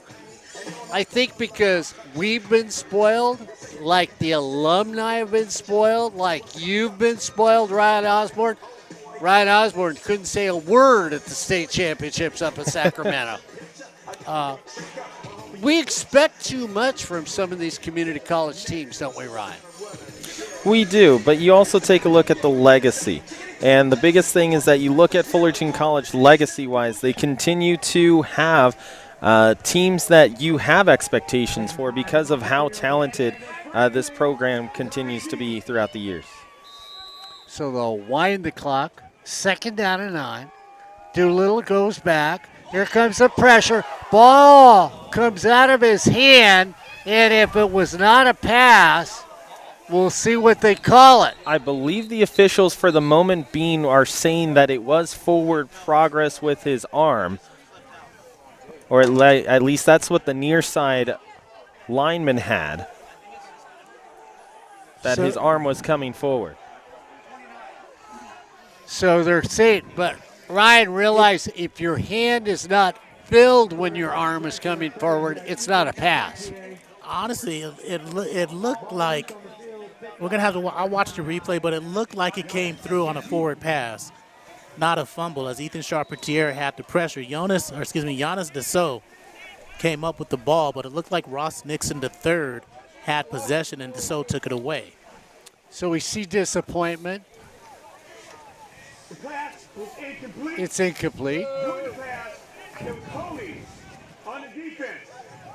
So we get holding, which negates it.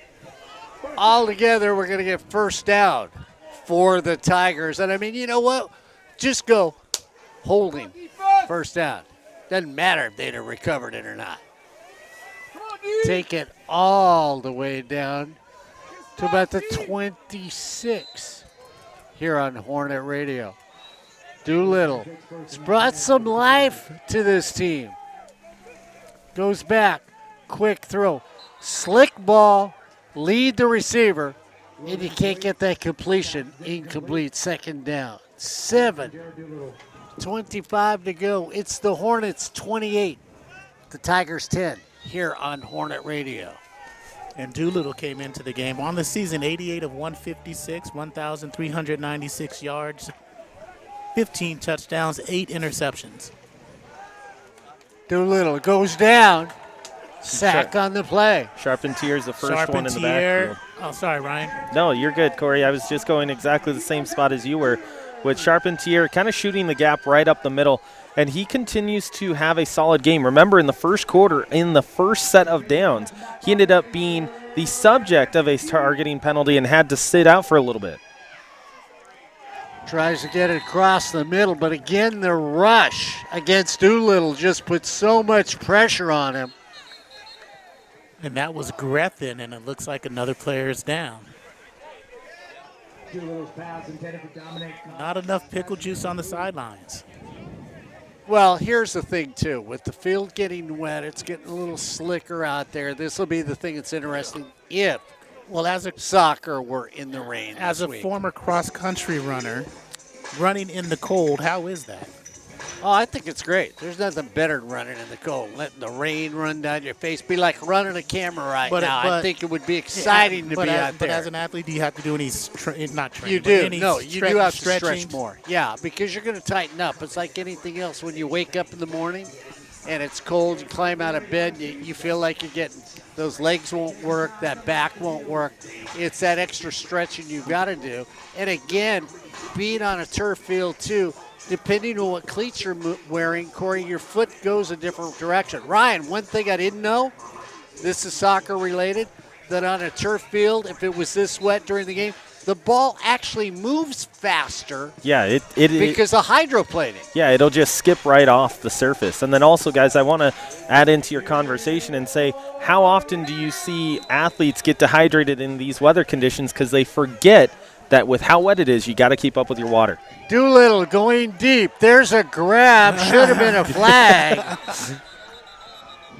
I mean, I know it's Thanksgiving, but hug everybody when the game's over. Corey, Mark, actually, I'll go to Corey. Corey, when you look at a guy, a shooting guard, who decides to jump into a defender and give up on a shot before they actually put it up because they're trying to draw contact and wait for that whistle, that's what that route was. Ross Nixon the third. He did a James Harden or every other NBA player that plays right now. Mark, I'm going to fake the three, jump right 5 feet into my defender. Hey, you know what? But they will teach receivers to do that. Doolittle keeps it himself going around. Is that Wilson? Wilson back in the game and turns the corner. So Wilson came back in the game, runs it in. It's now 28. If the point is good, 17. It's an 11-point deficit. And that's his 7th rushing touchdown of the season. So game's not over yet. I mean, when you're playing a team that averages 50 points, again, they can score within seconds as they've done all year long.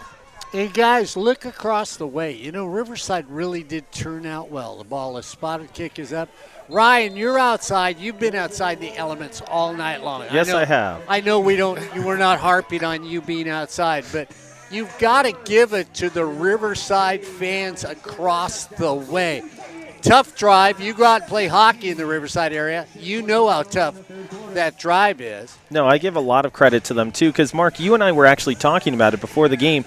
They had a bunch of fans here well before the game started during warm-ups who were out here in jackets. They didn't even have umbrellas, but they were just here to support their friends, family members, or the team that they enjoy watching. So you give them not only just a lot of credit for making that drive in these weather conditions, but also staying out here, sticking it out throughout the entirety of this one, and making sure that their team feels supported. You give a lot of credit to that opposite sideline. Yeah, and you look at our side of the field, too. I mean, all these parents, fans, relatives, classmates following Fullerton College, they're out here tonight in the same elements that you are, and you've got to give them a lot of credit. It's easy to stay home and just say it's too darn wet. Into the end zone for a touchback. I'll tell you what, though, at the end of the day, when I end up getting my hot chocolate and watch a movie later tonight, it's going to feel fantastic. It is, isn't it? You know, and then you get ready, start working on your stuff for soccer tomorrow. Exactly right. Be ready Wednesday, and hopefully the sun will be shining on us at 3 o'clock and 7 o'clock. Oh, Mark, you got to look at the weather report for Wednesday. It's supposed to be nice, right? Supposed to be, and what we've experienced in our time here at Fullerton are two different things. Oh, okay, well. Reinders in at quarterback, straight up the middle. Going to the outside, at the 40, at the 50, slowing down, staring at people, finally getting shoved out of bounds. First down. O.J. Jones decided just to look over his shoulder and find out where everybody was at. So Jones up the field. First and 10, all the way down to the 25. Handed off to Jones again. Up the middle, finds his way down to the 20. Gain of 4 on the play. Reinders in at quarterback, looks over to the sideline. Jones, who was beneficial and helping the team along the way, one of those guys. Reinders rolls out. Nobody's there at the corner. Throw behind the receiver. Just a little rush on that play, incomplete pass.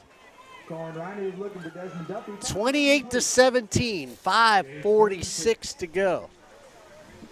Here on a Monday night, Fullerton, California, here at Hal Scherbeck Field.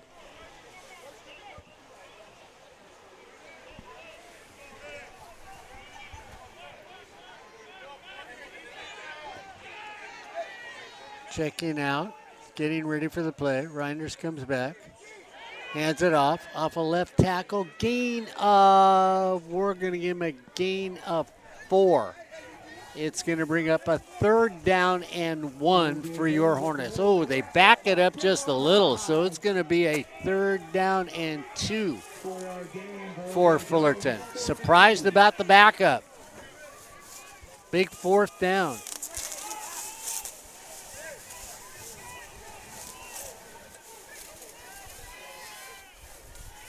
Guy play up the middle. Should keep going. First down, move the chains. So the Hornets playing smash mouth football, saying if you can't stop me, we'll keep running it. Looking for that sort of action down the field. No stopping of action here. Keep the momentum going. And you might as well just hand it one more time. Dances to the outside, cuts back in the middle. Touchdown, Fullerton. O.J. cuts to the right, cuts back in on the left when the veil opens up and he sees the bride that's waiting for him and he says, yes, I will. Touchdown, Hornets, with 4:47 to go.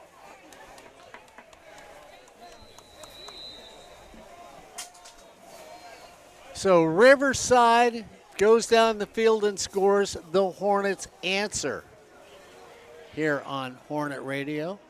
Becky's so exciting, she rips off her headset, throws things on the ground. Here during the broadcast on Hornet Radio. Kick is up, and the kick is good. It's now Fullerton 34, Riverside 17, here on Hornet Radio. 35-17.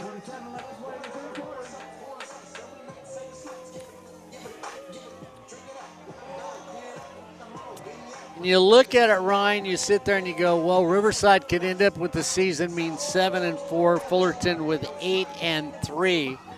And of course it makes you, then you all of a sudden start getting these conversations about what if, and I think that's going to be the biggest thing to hurt the Hornets at the end of the day. Both of these two teams have what-if situations. You go back to Riverside playing Saddleback earlier in the season. They end up tying it late. They end up also taking a lead at one point in that matchup. They go to overtime, just can't convert on their offensive possession. Saddleback gets a touchdown on theirs. Then you move it to later on. You play El Camino. You go up by 21 points against El Camino, and you let El Camino back into the game and lose it by 2. I think both these two teams have their moments where they can look back at this season and say, you know what, we handled this a little bit better. We're in the playoffs. Taken at the 2, try to turn the corner, knocked out of bounds for there.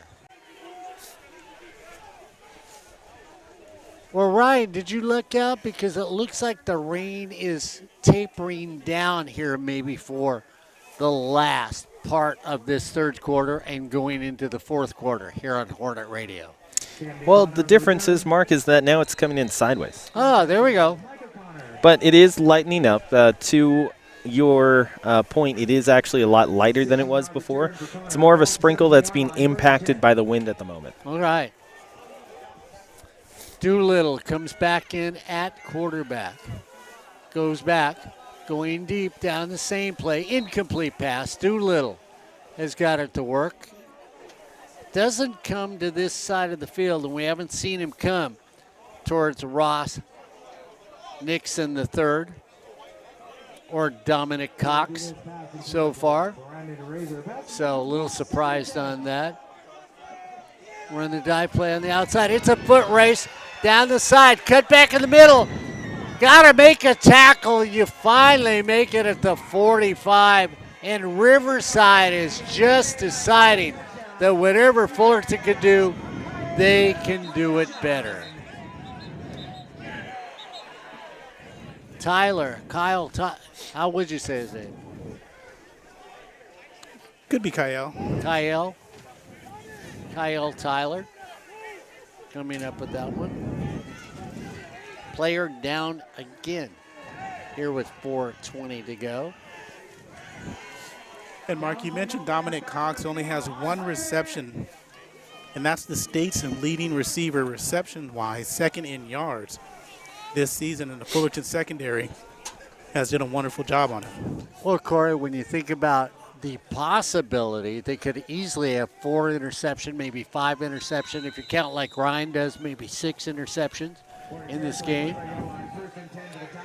Up the middle again, ball comes out. Hornets come up with it, take it on the dead hop, and another turnover for Fullerton. Charpentier is the one who recovers. Charpentier gets the fumble recovery. And Mark, take your pick on who caused that fumble. The defense, there it is. That's my pick. Ryan, did you see who initially made the hit? I did not. Unfortunately, I just saw Charpentier on the scoop up move over to his right. So they say 29 with the hit, Giannis Dessau. So good job, Giannis. And Mark, you know, it's funny. You and I were talking about it before the game. We said at least 6 fumbles from both sides and at least 2 picks. Yep, we did. Ryan and I were talking about that and said, okay. Straight up the middle, right off the right guard.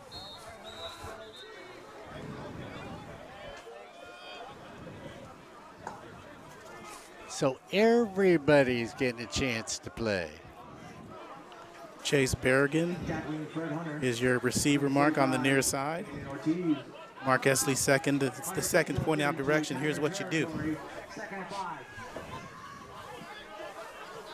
Jack looks over the offense. Takes it himself, straight up the middle. Gets met right at the 41, makes it up to the 40. That's moving the chain. And Ryan, it's funny when Jack is met by a defender, he keeps moving forward after he's met. He's exchanged pleasantries and continued about his day. First down and 10 for the Hornets at the 40. Riverside brings people up, and so far now, Riverside's defense has had no answer. Plus, the turnovers have helped the Hornets in this game. They look like they're coming off the corner. Jack keeps it again, says, I'll take advantage of you blitzing, and runs through the gap. And Ryan, here's the thing. Jack watches them. He gets them to show their hand, and then he takes the gap they're leaving him. Well, a couple times earlier in this game, remember, we saw some miscommunication between him and Fred Hunter that led to 2 tackles for loss. Ever since then, they had a meeting here on the sideline to talk it over a little bit. After that, you have seen so much success from these 2. Dive play up the middle, gain of 1. Maybe nothing. All ball carrier, Fred Hunter, Dean Kirkland, and Yesa Magale out of the tacklers. So they're going to say no gain on the play. Harlem Harris comes back in the game. He's going to go out to the far side of the field. Straight dive play up the middle again. gain of, I was going to say 6. Let's give him 5. And guys, you mentioned those fumbles. 4 fumbles, 3 lost by Riverside, and that 1 interception. Against the Monterey tackle of Fred Hunter. 1:42 to go, and now it feels like Fullerton basically has the collar of the dog and is walking it down to the goal line once again. Jack goes over, throws it quickly out here, caught, Dropped. incomplete, dropped. Hit him in the wrong place, Mr. Hubbard. Right in the hands. Corey, just from my own frame of reference, since I've been here for 11 years now, you look at the backfield, O.J. Jones reminds me of Anthony Wood and Philip Butler in the backfield with Fred Hunter. You know, I don't. Not exact comparisons, but I see similarities in the running game. Okay. Across the middle of the field, drops it in there, and it's there. And you don't reach out to cradle that loaf of warm bread with a little butter on the side for breakfast. You going away hungry. And that's exactly what happened on that play. Prettiest throw for Jack all year, and Harlem Harris can't come up with the reception. 1:23 to go. Here in the third quarter, it's the Hornets, 35. The Tigers of Riverside, 17. Doolittle with an empty backfield. Needs to find an answer quickly here in the third quarter if they have any sort of opportunity.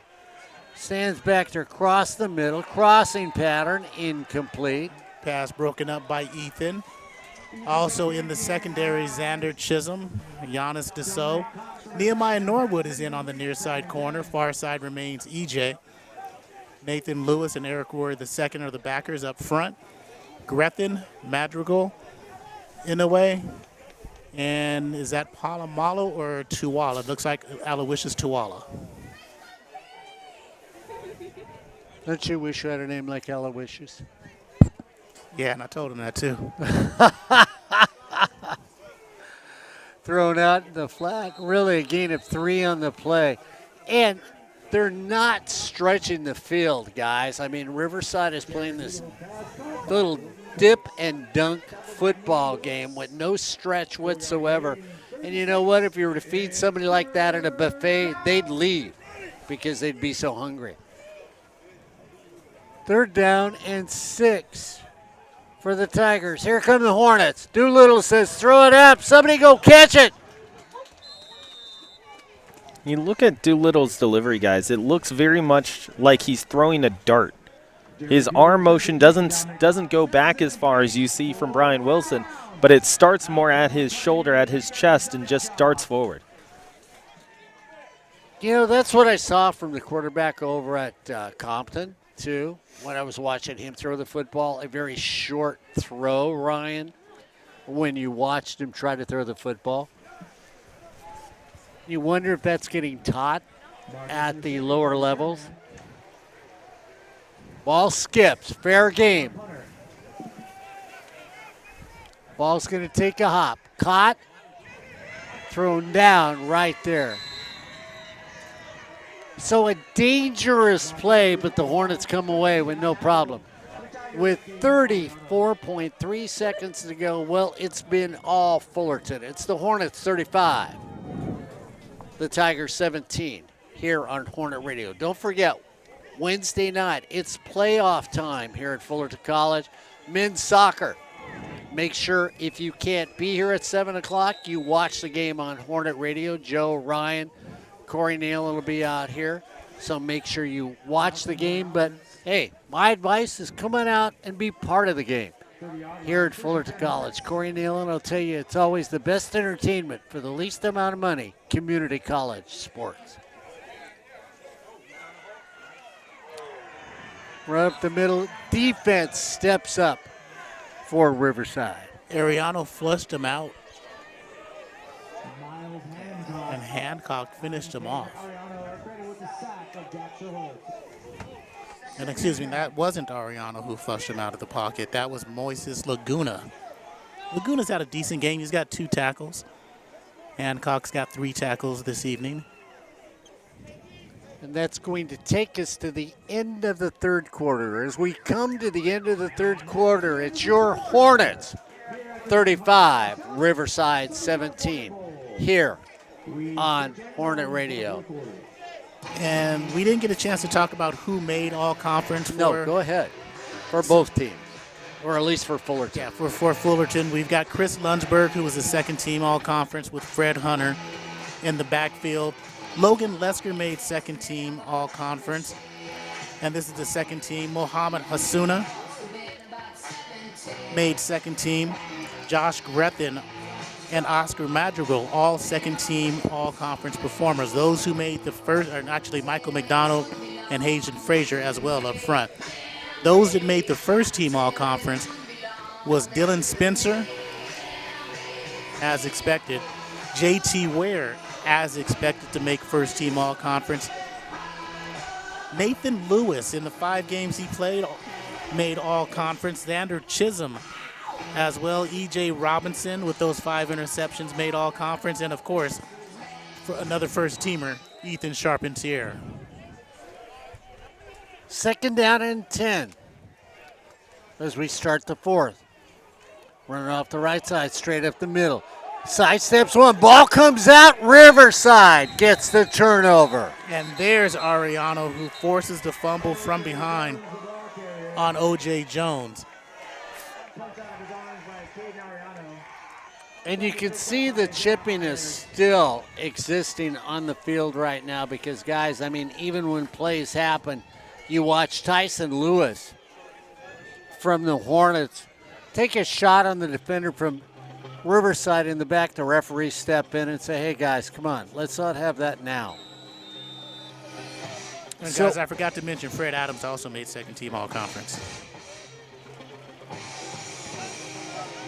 Anybody else? Now I'll interrupt you one more time. Okay, sounds good. Brian Osborne actually made it to his car earlier today. First down and 10 on the 45. Straight up the middle. So they're going to give him back to the original line of scrimmage. Shane Herrera wraps him up. Shane's done a good job with that second unit 5'11", 265 from Los Osos High School. Wilson is quarterback, Marshall at running back for the Tigers. Handed off to Marshall. Marshall takes it off a right tackle, gets a gain of maybe 2 on the play for the Tigers. Charpentier and Hasuna, no, Rory. And there's a Tiger player hurt. It's a little timeout on the field. So with timeout on the field, it's the Hornets 35. The Tigers 17 here on Hornet Radio. That's Brandon St. Aubin. He's up and walking off with a limp. Let's hope the young man is okay. Brandon is out of Grand Terrace High School. And remember, these are student athletes. They go to class. They help their families. We're always going to root for that student athlete. And the people on the field with them are their mentors, their instructors, their coaches, their friends. Anytime you've got the chance to meet a coach, call them what they are, an educator. They're that individual that's there for that student at all times, helping them to find their tomorrow. And hopefully that tomorrow will bring them the success they're searching for. Third down and 8 for the Tigers. Wilson goes back. Nobody's at home, and he says, thank you. The mail's in the drawer. They try to take him down, and they do after a first down. And Ethan Charpentier, Ryan, correct me if I'm not, might have saved a touchdown or at least 20 more yards on the run by Wilson because it was wide open. That's exactly it. And it's a tough tackle to make, too, because he grabs his wrist and is able to keep a handle on it, even though in these wet conditions, nobody's been able to really get a good wrap-up. Up the middle one more time. So another run there by Jonathan Marshall. Another stop. Ethan, one more stop, one more tackle. One more player down. Every time he makes a tackle, he adds to his career Fullerton College record of tackles in a career. And do we know that right now, what it is? Yes, I am going to say that. Yes, Oh, it's a okay, record. great. Yeah. Okay, I'm waiting. Came in at 118, Okay, and I'm sure he's at 130 now. Probably not, but let me check. okay. Are you going to add the numbers?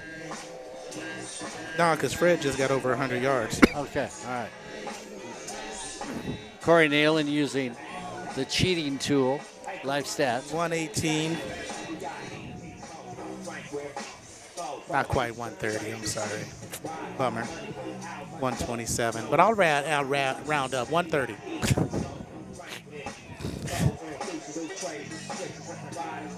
Yeah, Ryan, go out to dinner with him. He rounds down. My half is, let's see. Oh, well, heck, thank you. Listen, if Mark brings a half and Corey brings a half, it means I get ramen for free. So that's There we all go. the math I need. Let's hope the young man is okay. We didn't get a chance to talk about this. Is actually the second bowl game of the season, of the playoff and bowl season. The first bowl game was yesterday. And it was whom? Victor Valley versus Santa Monica. And Victor Valley at 10-1 takes home the American Division Championship. And what we would like to see is we've had many discussions on Hornet Radio and the other one, SportsNetUSA.net with the other old guy, about how good and interesting would it be, Ryan and Mark, to have an American Division Championship from down south play the American Division champion up north and have one American championship. Are you for that, Ryan? I absolutely am. Because remember, in 2016, I was helping cover LA Valley College for SportsNetUSA.net, and that was one thing that we truly wanted to see was a team like LA Valley, and I believe it was Reedley at the time, who was 9-1 or 10-0, and we desperately wanted to see an American Division Championship game because it would have been a real benefit to the state of California to see that competition level, to see two 10-0 teams, or a 10-0 team and a 9-1 team go head-to-head to win an American Conference Championship. So let me ask you both. Do you guys have any problems with having North play South teams in the playoffs? So if two Northern teams play for a state championship, it's okay? I like how it is now, actually. Yeah. But I'd rather have the bowl games be north and south as well. Okay. Wilson. Down the middle, incomplete, knocked away. Yeah, that's a good call.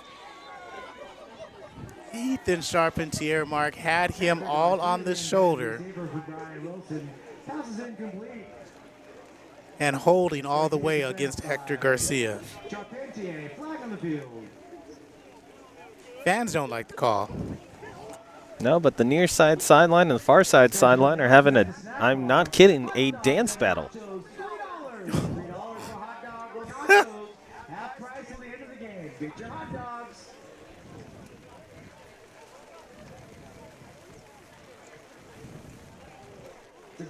So the game is slowing down with 13 minutes to go. Defense, number 44. So a flag on the play, automatic first down, and realize if Riverside can get this touchdown, they pull within 11. Wilson at quarterback, looking.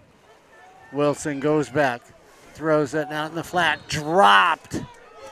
And you just can't make it any easier than that, Corey Nalen.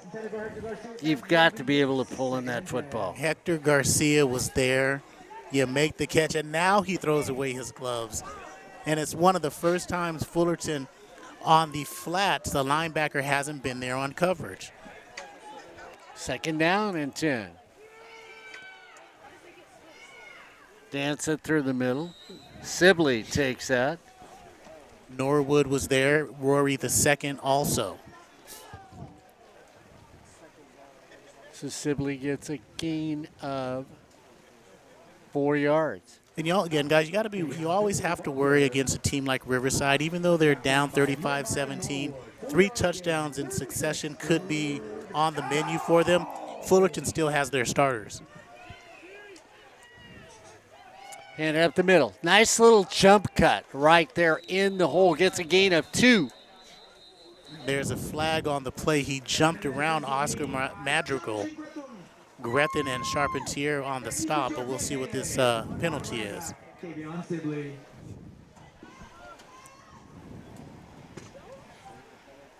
Personal foul, face mask, defense, number 8. Correction, number 99. Number 8 may stay in the game. So we get a personal foul. They're going to move it. It's going to be 1st and goal for the Tigers. With 12:15 to go, they're clawing their way back into this game. They want to get one more and say, oh, I've got a shot. There it is on the right side, just short. We may see a targeting penalty here. And who that might be a target on who, Chisholm? Yeah, on that near side.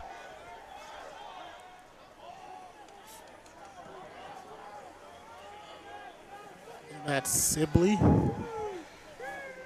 So Sibley and Marshall. Face mask, defense, number 29. Kavion might be over 1,000 yards on the season with the results of the yards he's made here today. So they call another face mask. No targeting on that. Move a little closer. 12 minutes to go here. And Ryan Osborne, we're moving into our rarefied air of yellow hankies. Yes, we are. Wilson, right there, incomplete. So Wilson thought he had a touchdown when he let go of that, knocked away at the last second. Camden Connor couldn't come up with the catch, a little bit behind him, but still, in better weather, that might have been a touchdown.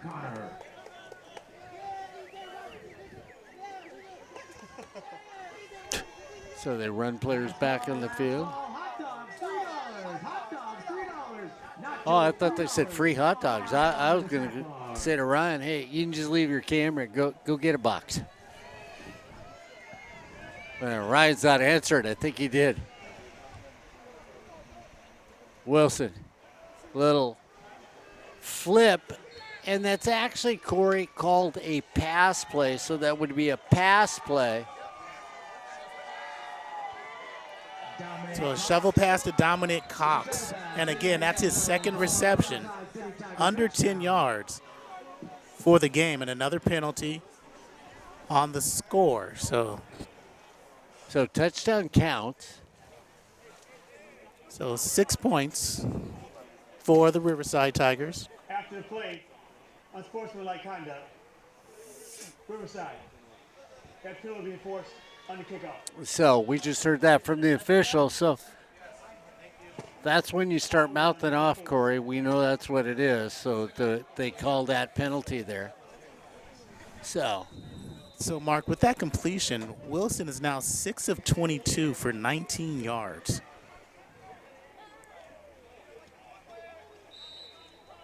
which just seems ridiculous when you think about it, because, you know, and you look at how many times people have dropped the football. 6 for 22, 19 yards, 1 touchdown, 1 interception. There was that touchdown. Kavion Sibley, 15 carries, 99 yards, 1 touchdown. Kyle Taylor, 6 for 57. Wilson does have 57 yards rushing. Jonathan Marshall has 46 yards on 6 totes. Cox, I've been shortchanging him. He's got 4 receptions for 43 yards, but still not a factor in today's ball game. And the passing game has been non-existent for the Tigers thus far. So they pull within 11. It's the Hornets 35, the Tigers 24 here on SportsNetUSA.net. Well, nobody from Riverside has decided to hit the freeway and head home. Corey, Mark, you guys were talking about penalties earlier, and the over-under was at 22.5. Right now, it is 23 for a grand total of 199 yards. Well, at least we know all 3 of us would have gone over. Taken right at the 15. Looking for a gap. Coming to the outside. Spin. Ball goes down. Down at the 40. And that was Jameer. Nice 30-yard return. And now we have people pushing each other. And Ryan, this is where you don't want one of these games to get out of hand now. Yeah, especially since it is the last game of the season for both of these two sides. And Mark on the defensive side for Riverside, Alexander. Valenzuela has 12 tackles. Caden Ariano has got 10.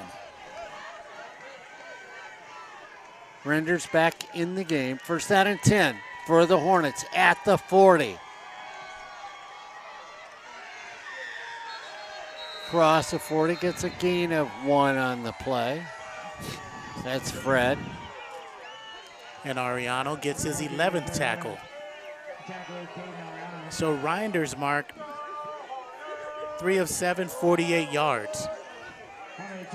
And we'll see if he puts the ball in the air. Mark Essley II goes to the far side of the field in the slot. They look like they're coming. Renders looks over.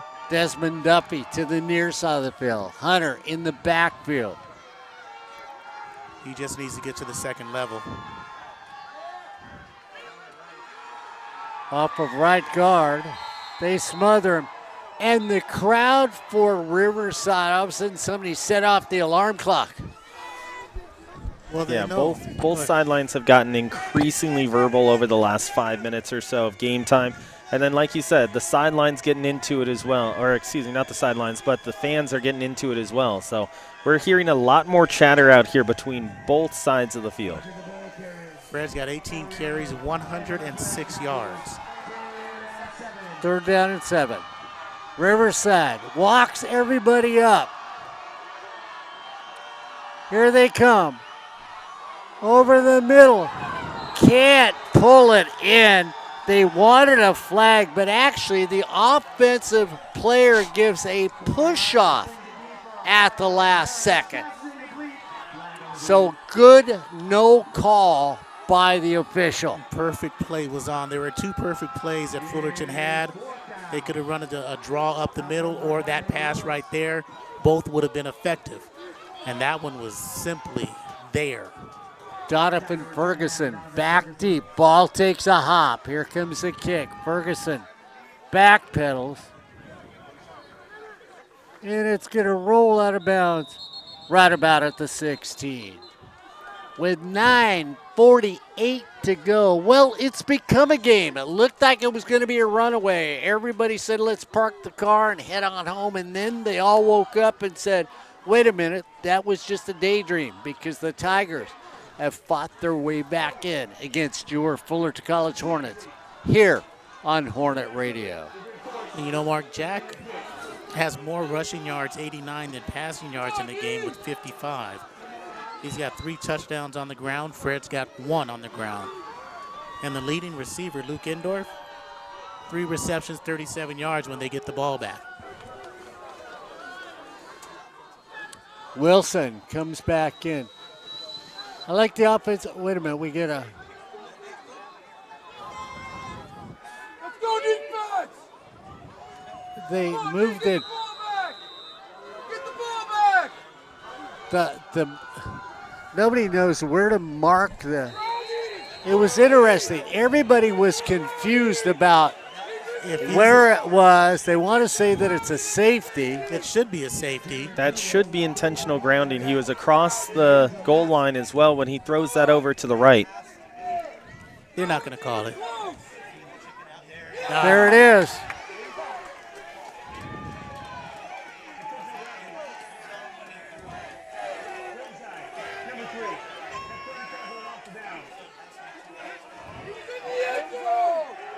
Did he throw it? It is a safety. So they're going to call a safety. Ryan, you had a great view of it. So go ahead and give me a picture of what actually happened. Because I'm watching him try to set the down markers before the play. So the back pedal was there. He's just shy of the H in Hornets in the right end zone.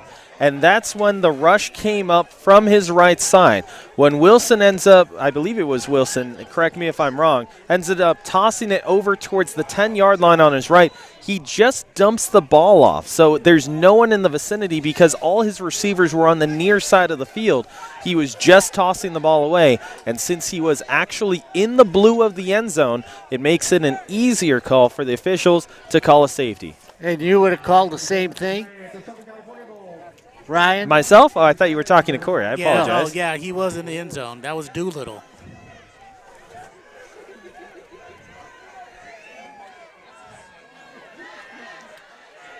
Yeah, it was Doolittle at quarterback. So they call it a safety with 9:44 to go. Corey says, yeah, I would have called it. Ryan would have called it. Becky, she'll call everything. She's one of those officials. 13-point lead now, so you'll kick it away. You know what I really need to see? A return for a touchdown. Jameer owes us one. Yeah, he does. I mean, that'd be like getting a warm stack of pancakes. But if it happens, you're not getting credit on it. Ah, okay. I never get credit. Run it back, just because. Run, run, run, run. Oh, man. Corey Nealon said he's going to go. Mark's going to be tweaked.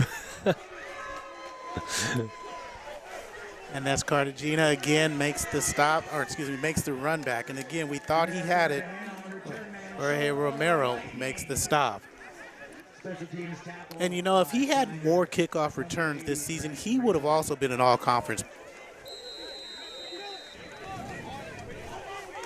Because he was number 1 in the SCFA on returns with at least 8 returns this season. But again, not as many to qualify. Something to watch for there, guys. Sheerholtz goes back into the backfield with a little bit of a limp. Fred Hunter goes with him. Hand it off to Fred. Fred comes off the left tackle. Gets a gain of 4 on the play. Corey, you said Fred was well over 100, right? 107, 110 with that. Okay. And how many carries? Yes. Okay. I want to say 17 maybe. I can get that for you guys in just one moment.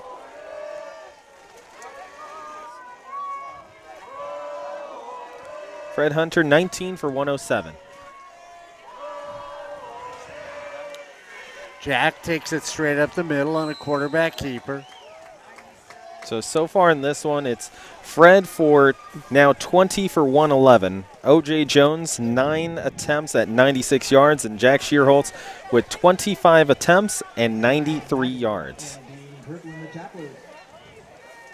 Sheerholtz, our quarterback keeper up the middle, splitting off the defensive line. So they've got an even 300 yards total on the ground.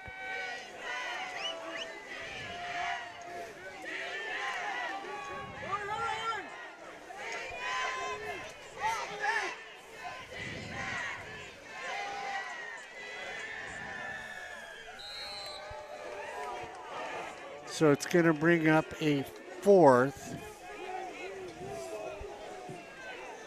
And Dominic Ansich is going to come into the ball game as the lead, a fullback, if you will. And Ansich, if you know that name, prominent, prolific in Southern California high school football lore.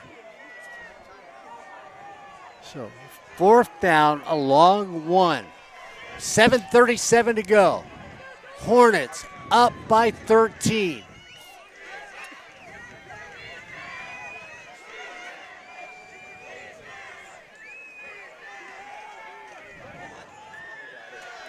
Going to be short. He is short.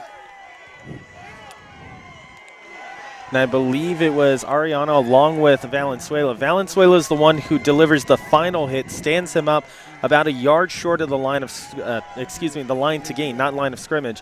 And then Ariano is the one who gets in on his knees as well. So he didn't have any momentum from his lower base, and it was Valenzuela who cleans it up. slow developing play as well.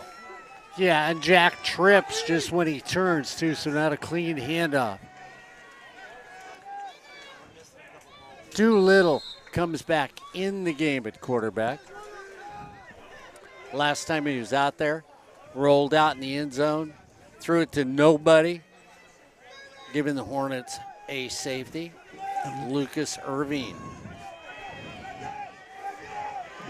running back for the Tigers. Straight up the middle. So we're down to 6 minutes.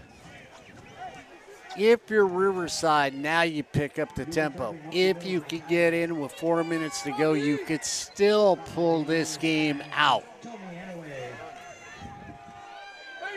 What a play. And that's why Nathan Lewis Marks makes all-conference team, as he dove like Superman to the angles of Irving and brings him down. So 4th down. Big 4th down play for the Hornets. They could seal the deal with a stop.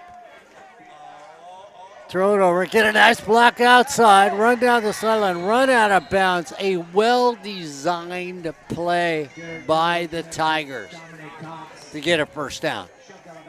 And all the credit goes to his receiver on the far side for making that block to free him up to get those 2 yards.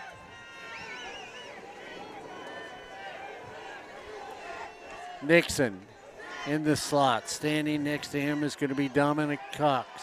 Going down, looking for the middle. Shot, 1 hit, 2 hits, 3 hits, all the way down to the 35. Riverside refuses to give the victory up to your Fullerton College Hornets. And they shouldn't, after they've given up 2 victories at least this season, Ryan. And one of those was against Saddleback.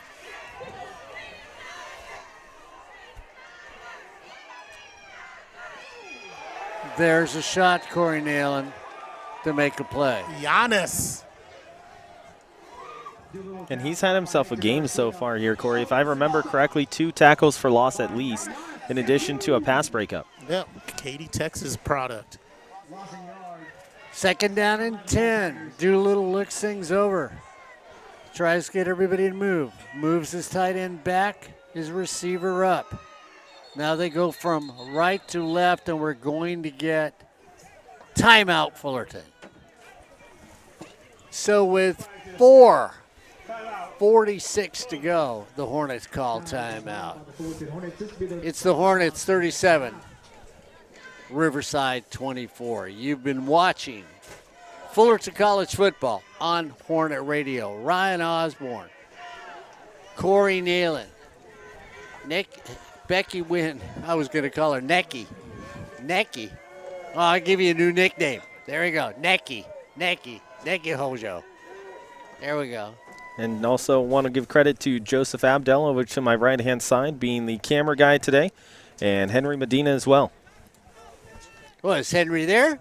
No, but he was here for the first half. And then Joseph has been kind enough to be out here braving out the rain with me through the end of the first half and throughout the second half as well. So a lot of credit goes to those two. Did he build you a campfire? No, but he's gotten close. He's made sure that the equipment's been all dry and everything too, so I have beyond no complaints. Wow. And speaking of no complaints, don't forget you can watch Fullerton College men's soccer on Wednesday night at 7 p.m. here on Hornet Radio. You'll hear from myself, Joseph Pavlenko, Mark Pavlovich, and a whole host of ads. Yeah. OEC. Doolittle going deep. Grabbing onto the arm, not getting a call. Good coverage by Giannis, Jameer, and Xander. Yeah, you're going to get a lot of OEC soccer this coming week.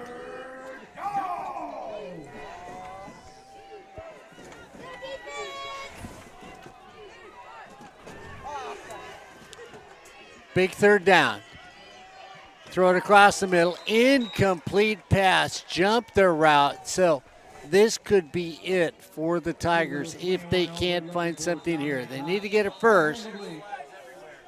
And flags come flying. There's another one, Ryan Osborne. What are we at now? 37? It's right around there at this point. So far, prior to this next flag that's about to be called, 25 penalties for 116 or 216 yards. So this will be the 26th. I'm really happy this game started at 5 o'clock. This happens in soccer this Wednesday night with yellow cards. We're getting home on Thursday. I was just going to say, we'll get to the half and be like, hey, so, guys, unfortunately the camera went away. You realize this was a 3-hour and 15-minute game 30 minutes ago. Well, you know what? Let's just hope these guys aren't the same guys that officiated East L.A. so that last 30 seconds is going to take. Ryan Osborne, Ryan. that's the truth. No. Last 30 seconds took at least. 34 seconds took 30 minutes. We're not kidding you. We're not kidding you. We just stared at each other. We couldn't figure it out.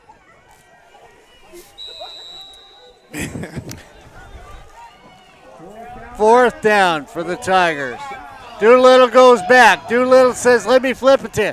Out. Caught over the shoulder. Crushed. Run over by a blue pickup truck. And the Hornets come up big. Great catch by Irving, but that had zero possibility of making anything positive. And Fullerton, with 4:28 to play, looking good. So the Hornets, the way it's going now, could end up their season 8-3. 5-2 in conference play. Riverside 7-4, 5-2 in conference play. Don't forget next weekend the playoffs for the state title starts. Golden West and Saddleback have buys.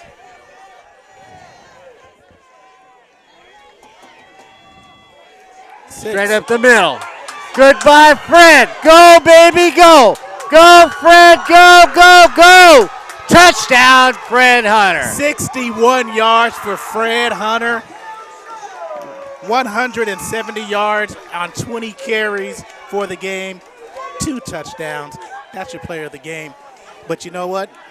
Running behind Rivera Zamora, Spencer, McDonald, Frazier, and Kenny.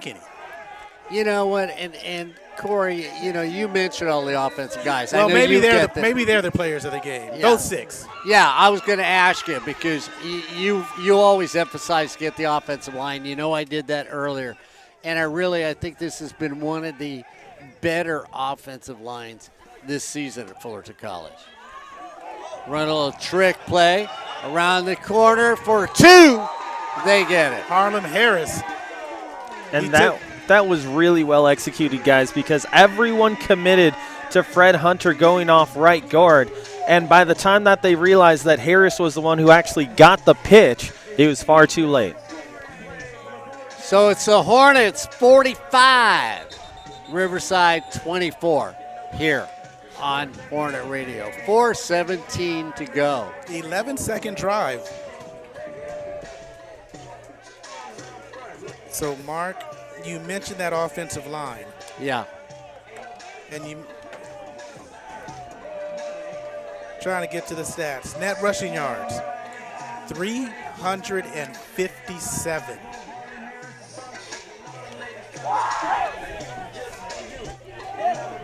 Yeah, I'll give those 5 guys up front the MVP. Oh, yeah. Oh, yeah.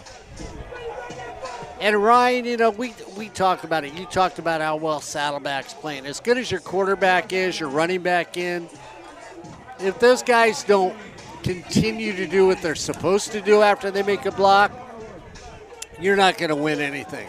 No, absolutely. And that's the thing. You look at this offense, and it's kind of goes back to what Corey's been talking about over the last 5 weeks. If you're able to just continue to open up those lanes for guys and your most explosive players, you're going to get plenty of opportunities to score. And they've done that tonight with Jack. And really, when you think about it, they didn't have everybody. Chris Lunsberg, JT Weir, they're not here. It's sort of fun seeing everybody that we think should do well tonight. And after the kickoff, we'll go over a little bit more of those playoffs and who's playing on Saturday. I also want to mention, Corey, if I'm not mistaken, you said net of over 350 yards rushing? Yeah.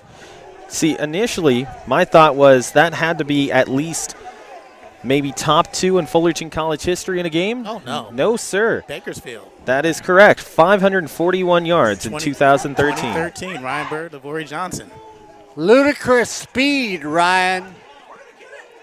Ball is down. Is it got it? Is it out? Do they have it? Let's see. We get a flag on the play. The official on the left side said it went out of bounds before possession was established. The official on the right side said that there was possession and a toe tap that allowed for Fullerton to get possession of the football. Yeah, Ryan, when you can see Ryan Bird and I used to always call Ludicrous Speed, his running partner. 2013, we had a quarterback that had a broken hand. He got flown up to play at Butte. And like Corey Nalen said, if we'd have ran the ball all day long, we'd have won that state championship. Yes, they would have. And that 2013, Ryan, we were at that game. With a crowd of about 400 parents surrounding us. Yeah, we had good barbecue also. Yeah. No angle. So, officially here, sorry guys, not to interrupt, but Fullerton did get possession and then an unsportsmanlike on Fullerton. So Fullerton does go back on offense, and they'll march it back 15 yards, but the Hornets do recover. Okay. This is a good victory for Fullerton if they can close it out with the 4:17 remaining. Corey, just saying that, though, when we go back to 2013, if we'd have just left it in the hands of our running backs, you've always said we would have won that game. No doubt they would have won that game. Let me put it this way, Ryan. If 2013 would have won the championship, that would have been the greatest hit team in Fullerton College history. Let the hate begin. That's Corey, Nalen. That was Corey. He's not the little round Colombian kid, and he's not the old guy. He's the other guy. And Mike Taft runs the ball, saving me. But no, I truly believe that.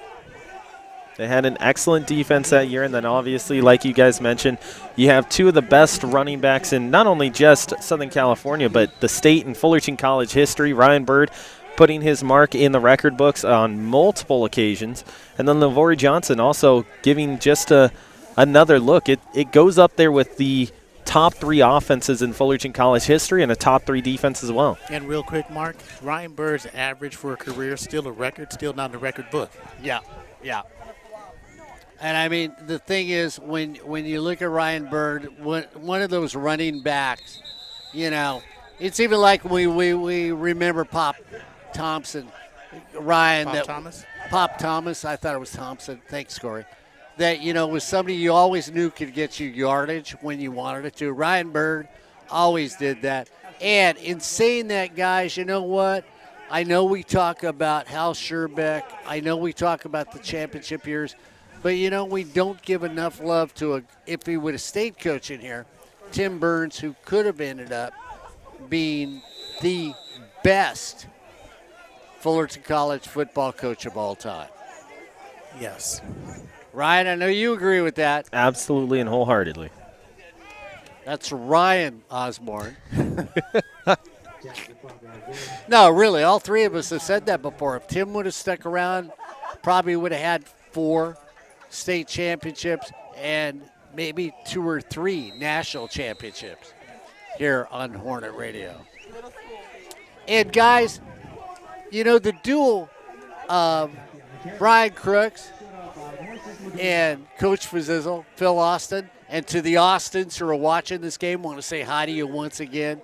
You know what, Ryan, before we go, do you think these two get enough love as being head coaches? No, I don't. I think you look at these two guys, and they really give their own flavor to this Fullerton College program. We've talked to Brian Crooks for years on end. He's always been gracious enough to talk with you and I after practice, during practice, even before games as well. And the way that he commands his defense and makes sure that these guys are well prepared for the games that they go into has been phenomenal. Same can be said for Phil Austin, also Garrett Campbell as well. Both those two guys making sure that everyone is ready with the game plan and they know what they're about to walk into, and they are thoroughly prepared to play collegiate football. Yeah, and Corey, before I let you go, because I know you've known Brian for years, and Phil, both of them, you concur with what Ryan's talking about on it's really been a pleasure watching these two guys take over for Tim Burns as head coaches? Yes. Okay, all right. Guys on the backside of the Garrett play. Also, Tim Burns, Garrett Campbell. Okay, and Garrett Campbell, that's right. On the backside of the play, we're going to get a personal foul due to a headbutt by Dylan Spencer. Of course we are. All right, well, we want to get up to 30. 30 penalties. There we go. There we go. And Ryan Osborne is going to figure out how to get out of his magical pod. He's been he's actually frozen in there right now. On the offensive line to end the game, God's Power Otunye is at the left tackle position. He's out of Lusinger. And Lusinger beat Chaparral last week in their second round of the CIF playoffs. Let's see, center Isaac Cazares. 2-minute timeout. Also John Rios, Corey Rivera Zamora, and Hayden Frazier. So we hit the 2-minute warning, and we're 2 minutes away from calling it, 2-minute timeout, from calling it the end of this season here at Fullerton College. We want to thank all the students that came in from the 145 sports broadcasting class that have been nice enough to join us. Ryan, I know you agree with this one, for helping us for Fullerton College football this year. Corey Nalen for bringing his class and getting it involved. For Joseph Pavlenko, who didn't make it tonight but has been here all season long with us. Joe, thank you for what you're doing. Ryan, I always have fun with you. It's fun getting back on the air with you and Corey one more time before we all disappear someplace, because you get a great job. Corey just defines magic someplace, and I'm just too darn old. Well, no, that ain't going to happen. I'm going to die up in this booth here on Hornet Radio. To everybody here at Fullerton College, thank you for the kindness you've shown us. It's been fun once again. For all the students and what you've done for the season and what you've learned and attempted to do, thank you for taking a chance with the 145 class here on Hornet Radio. We're not done yet, though. Ryan, we may be done with football, but we're not done with football, which we'll continue with Wednesday night here on Hornet Radio. Frazier is out, Kike Pasolda is in, and Morgan McGee also on the offensive line. Render says, you know what? I can run as well as anybody else as we go under the 2-minute mark. With the Hornets up, looks like they're going to win this one by 21, as the Hornets have had an excellent season. Maybe not what the alumni wanted. Maybe we know that's not what the coaches wanted, but it has improved once again with the three gentlemen at the top of the ship. Have got better next year. And make sure you stick around for all the other sports here at Fullerton College. Basketball's not far away. Perry Webster's got his team rolling. Let's remember the women's team. Don't ever forget the young ladies, be it volleyball, basketball, any other sport. Make sure you check out everything they do here at Hornet Radio. So another fun season of sports here on Fullerton College, and more around the corner next semester. Make sure you stick with all of us. See how this season ends for the other sports during this semester. And thank you to all the educator, coaches, mentors for what you do for our student athletes here on Hornet Radio. Throw to the far corner. Caught! Dropped at the 2.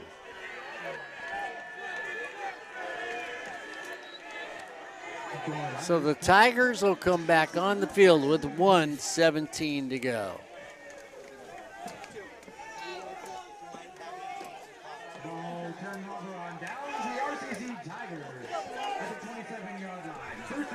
Mark, kind of going based off of what you were talking about just a little bit ago, it has always been a pleasure to do games here for Fullerton College, have the opportunity to talk to all the parents, which we end up kind of getting a chance to learn more about these student athletes and just how well they are able to manage their time, be students, be athletes, devote themselves to their craft, and move on to the next level.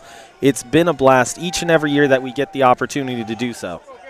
Yeah, and as they drop a dime right at the 35. And Ryan, you know what? I want to thank you for thanking the parents, because we meet some of the nicest young people, and it all starts at home. And thank you, Mom, Dad, Aunt and Uncle, Grandma, Grandpa, brothers and sisters, for helping your student athlete be the young woman and or the young man that we are so fortunate to meet here on Hornet Radio. It's been a fun season. There goes Garrett Campbell with another successful season.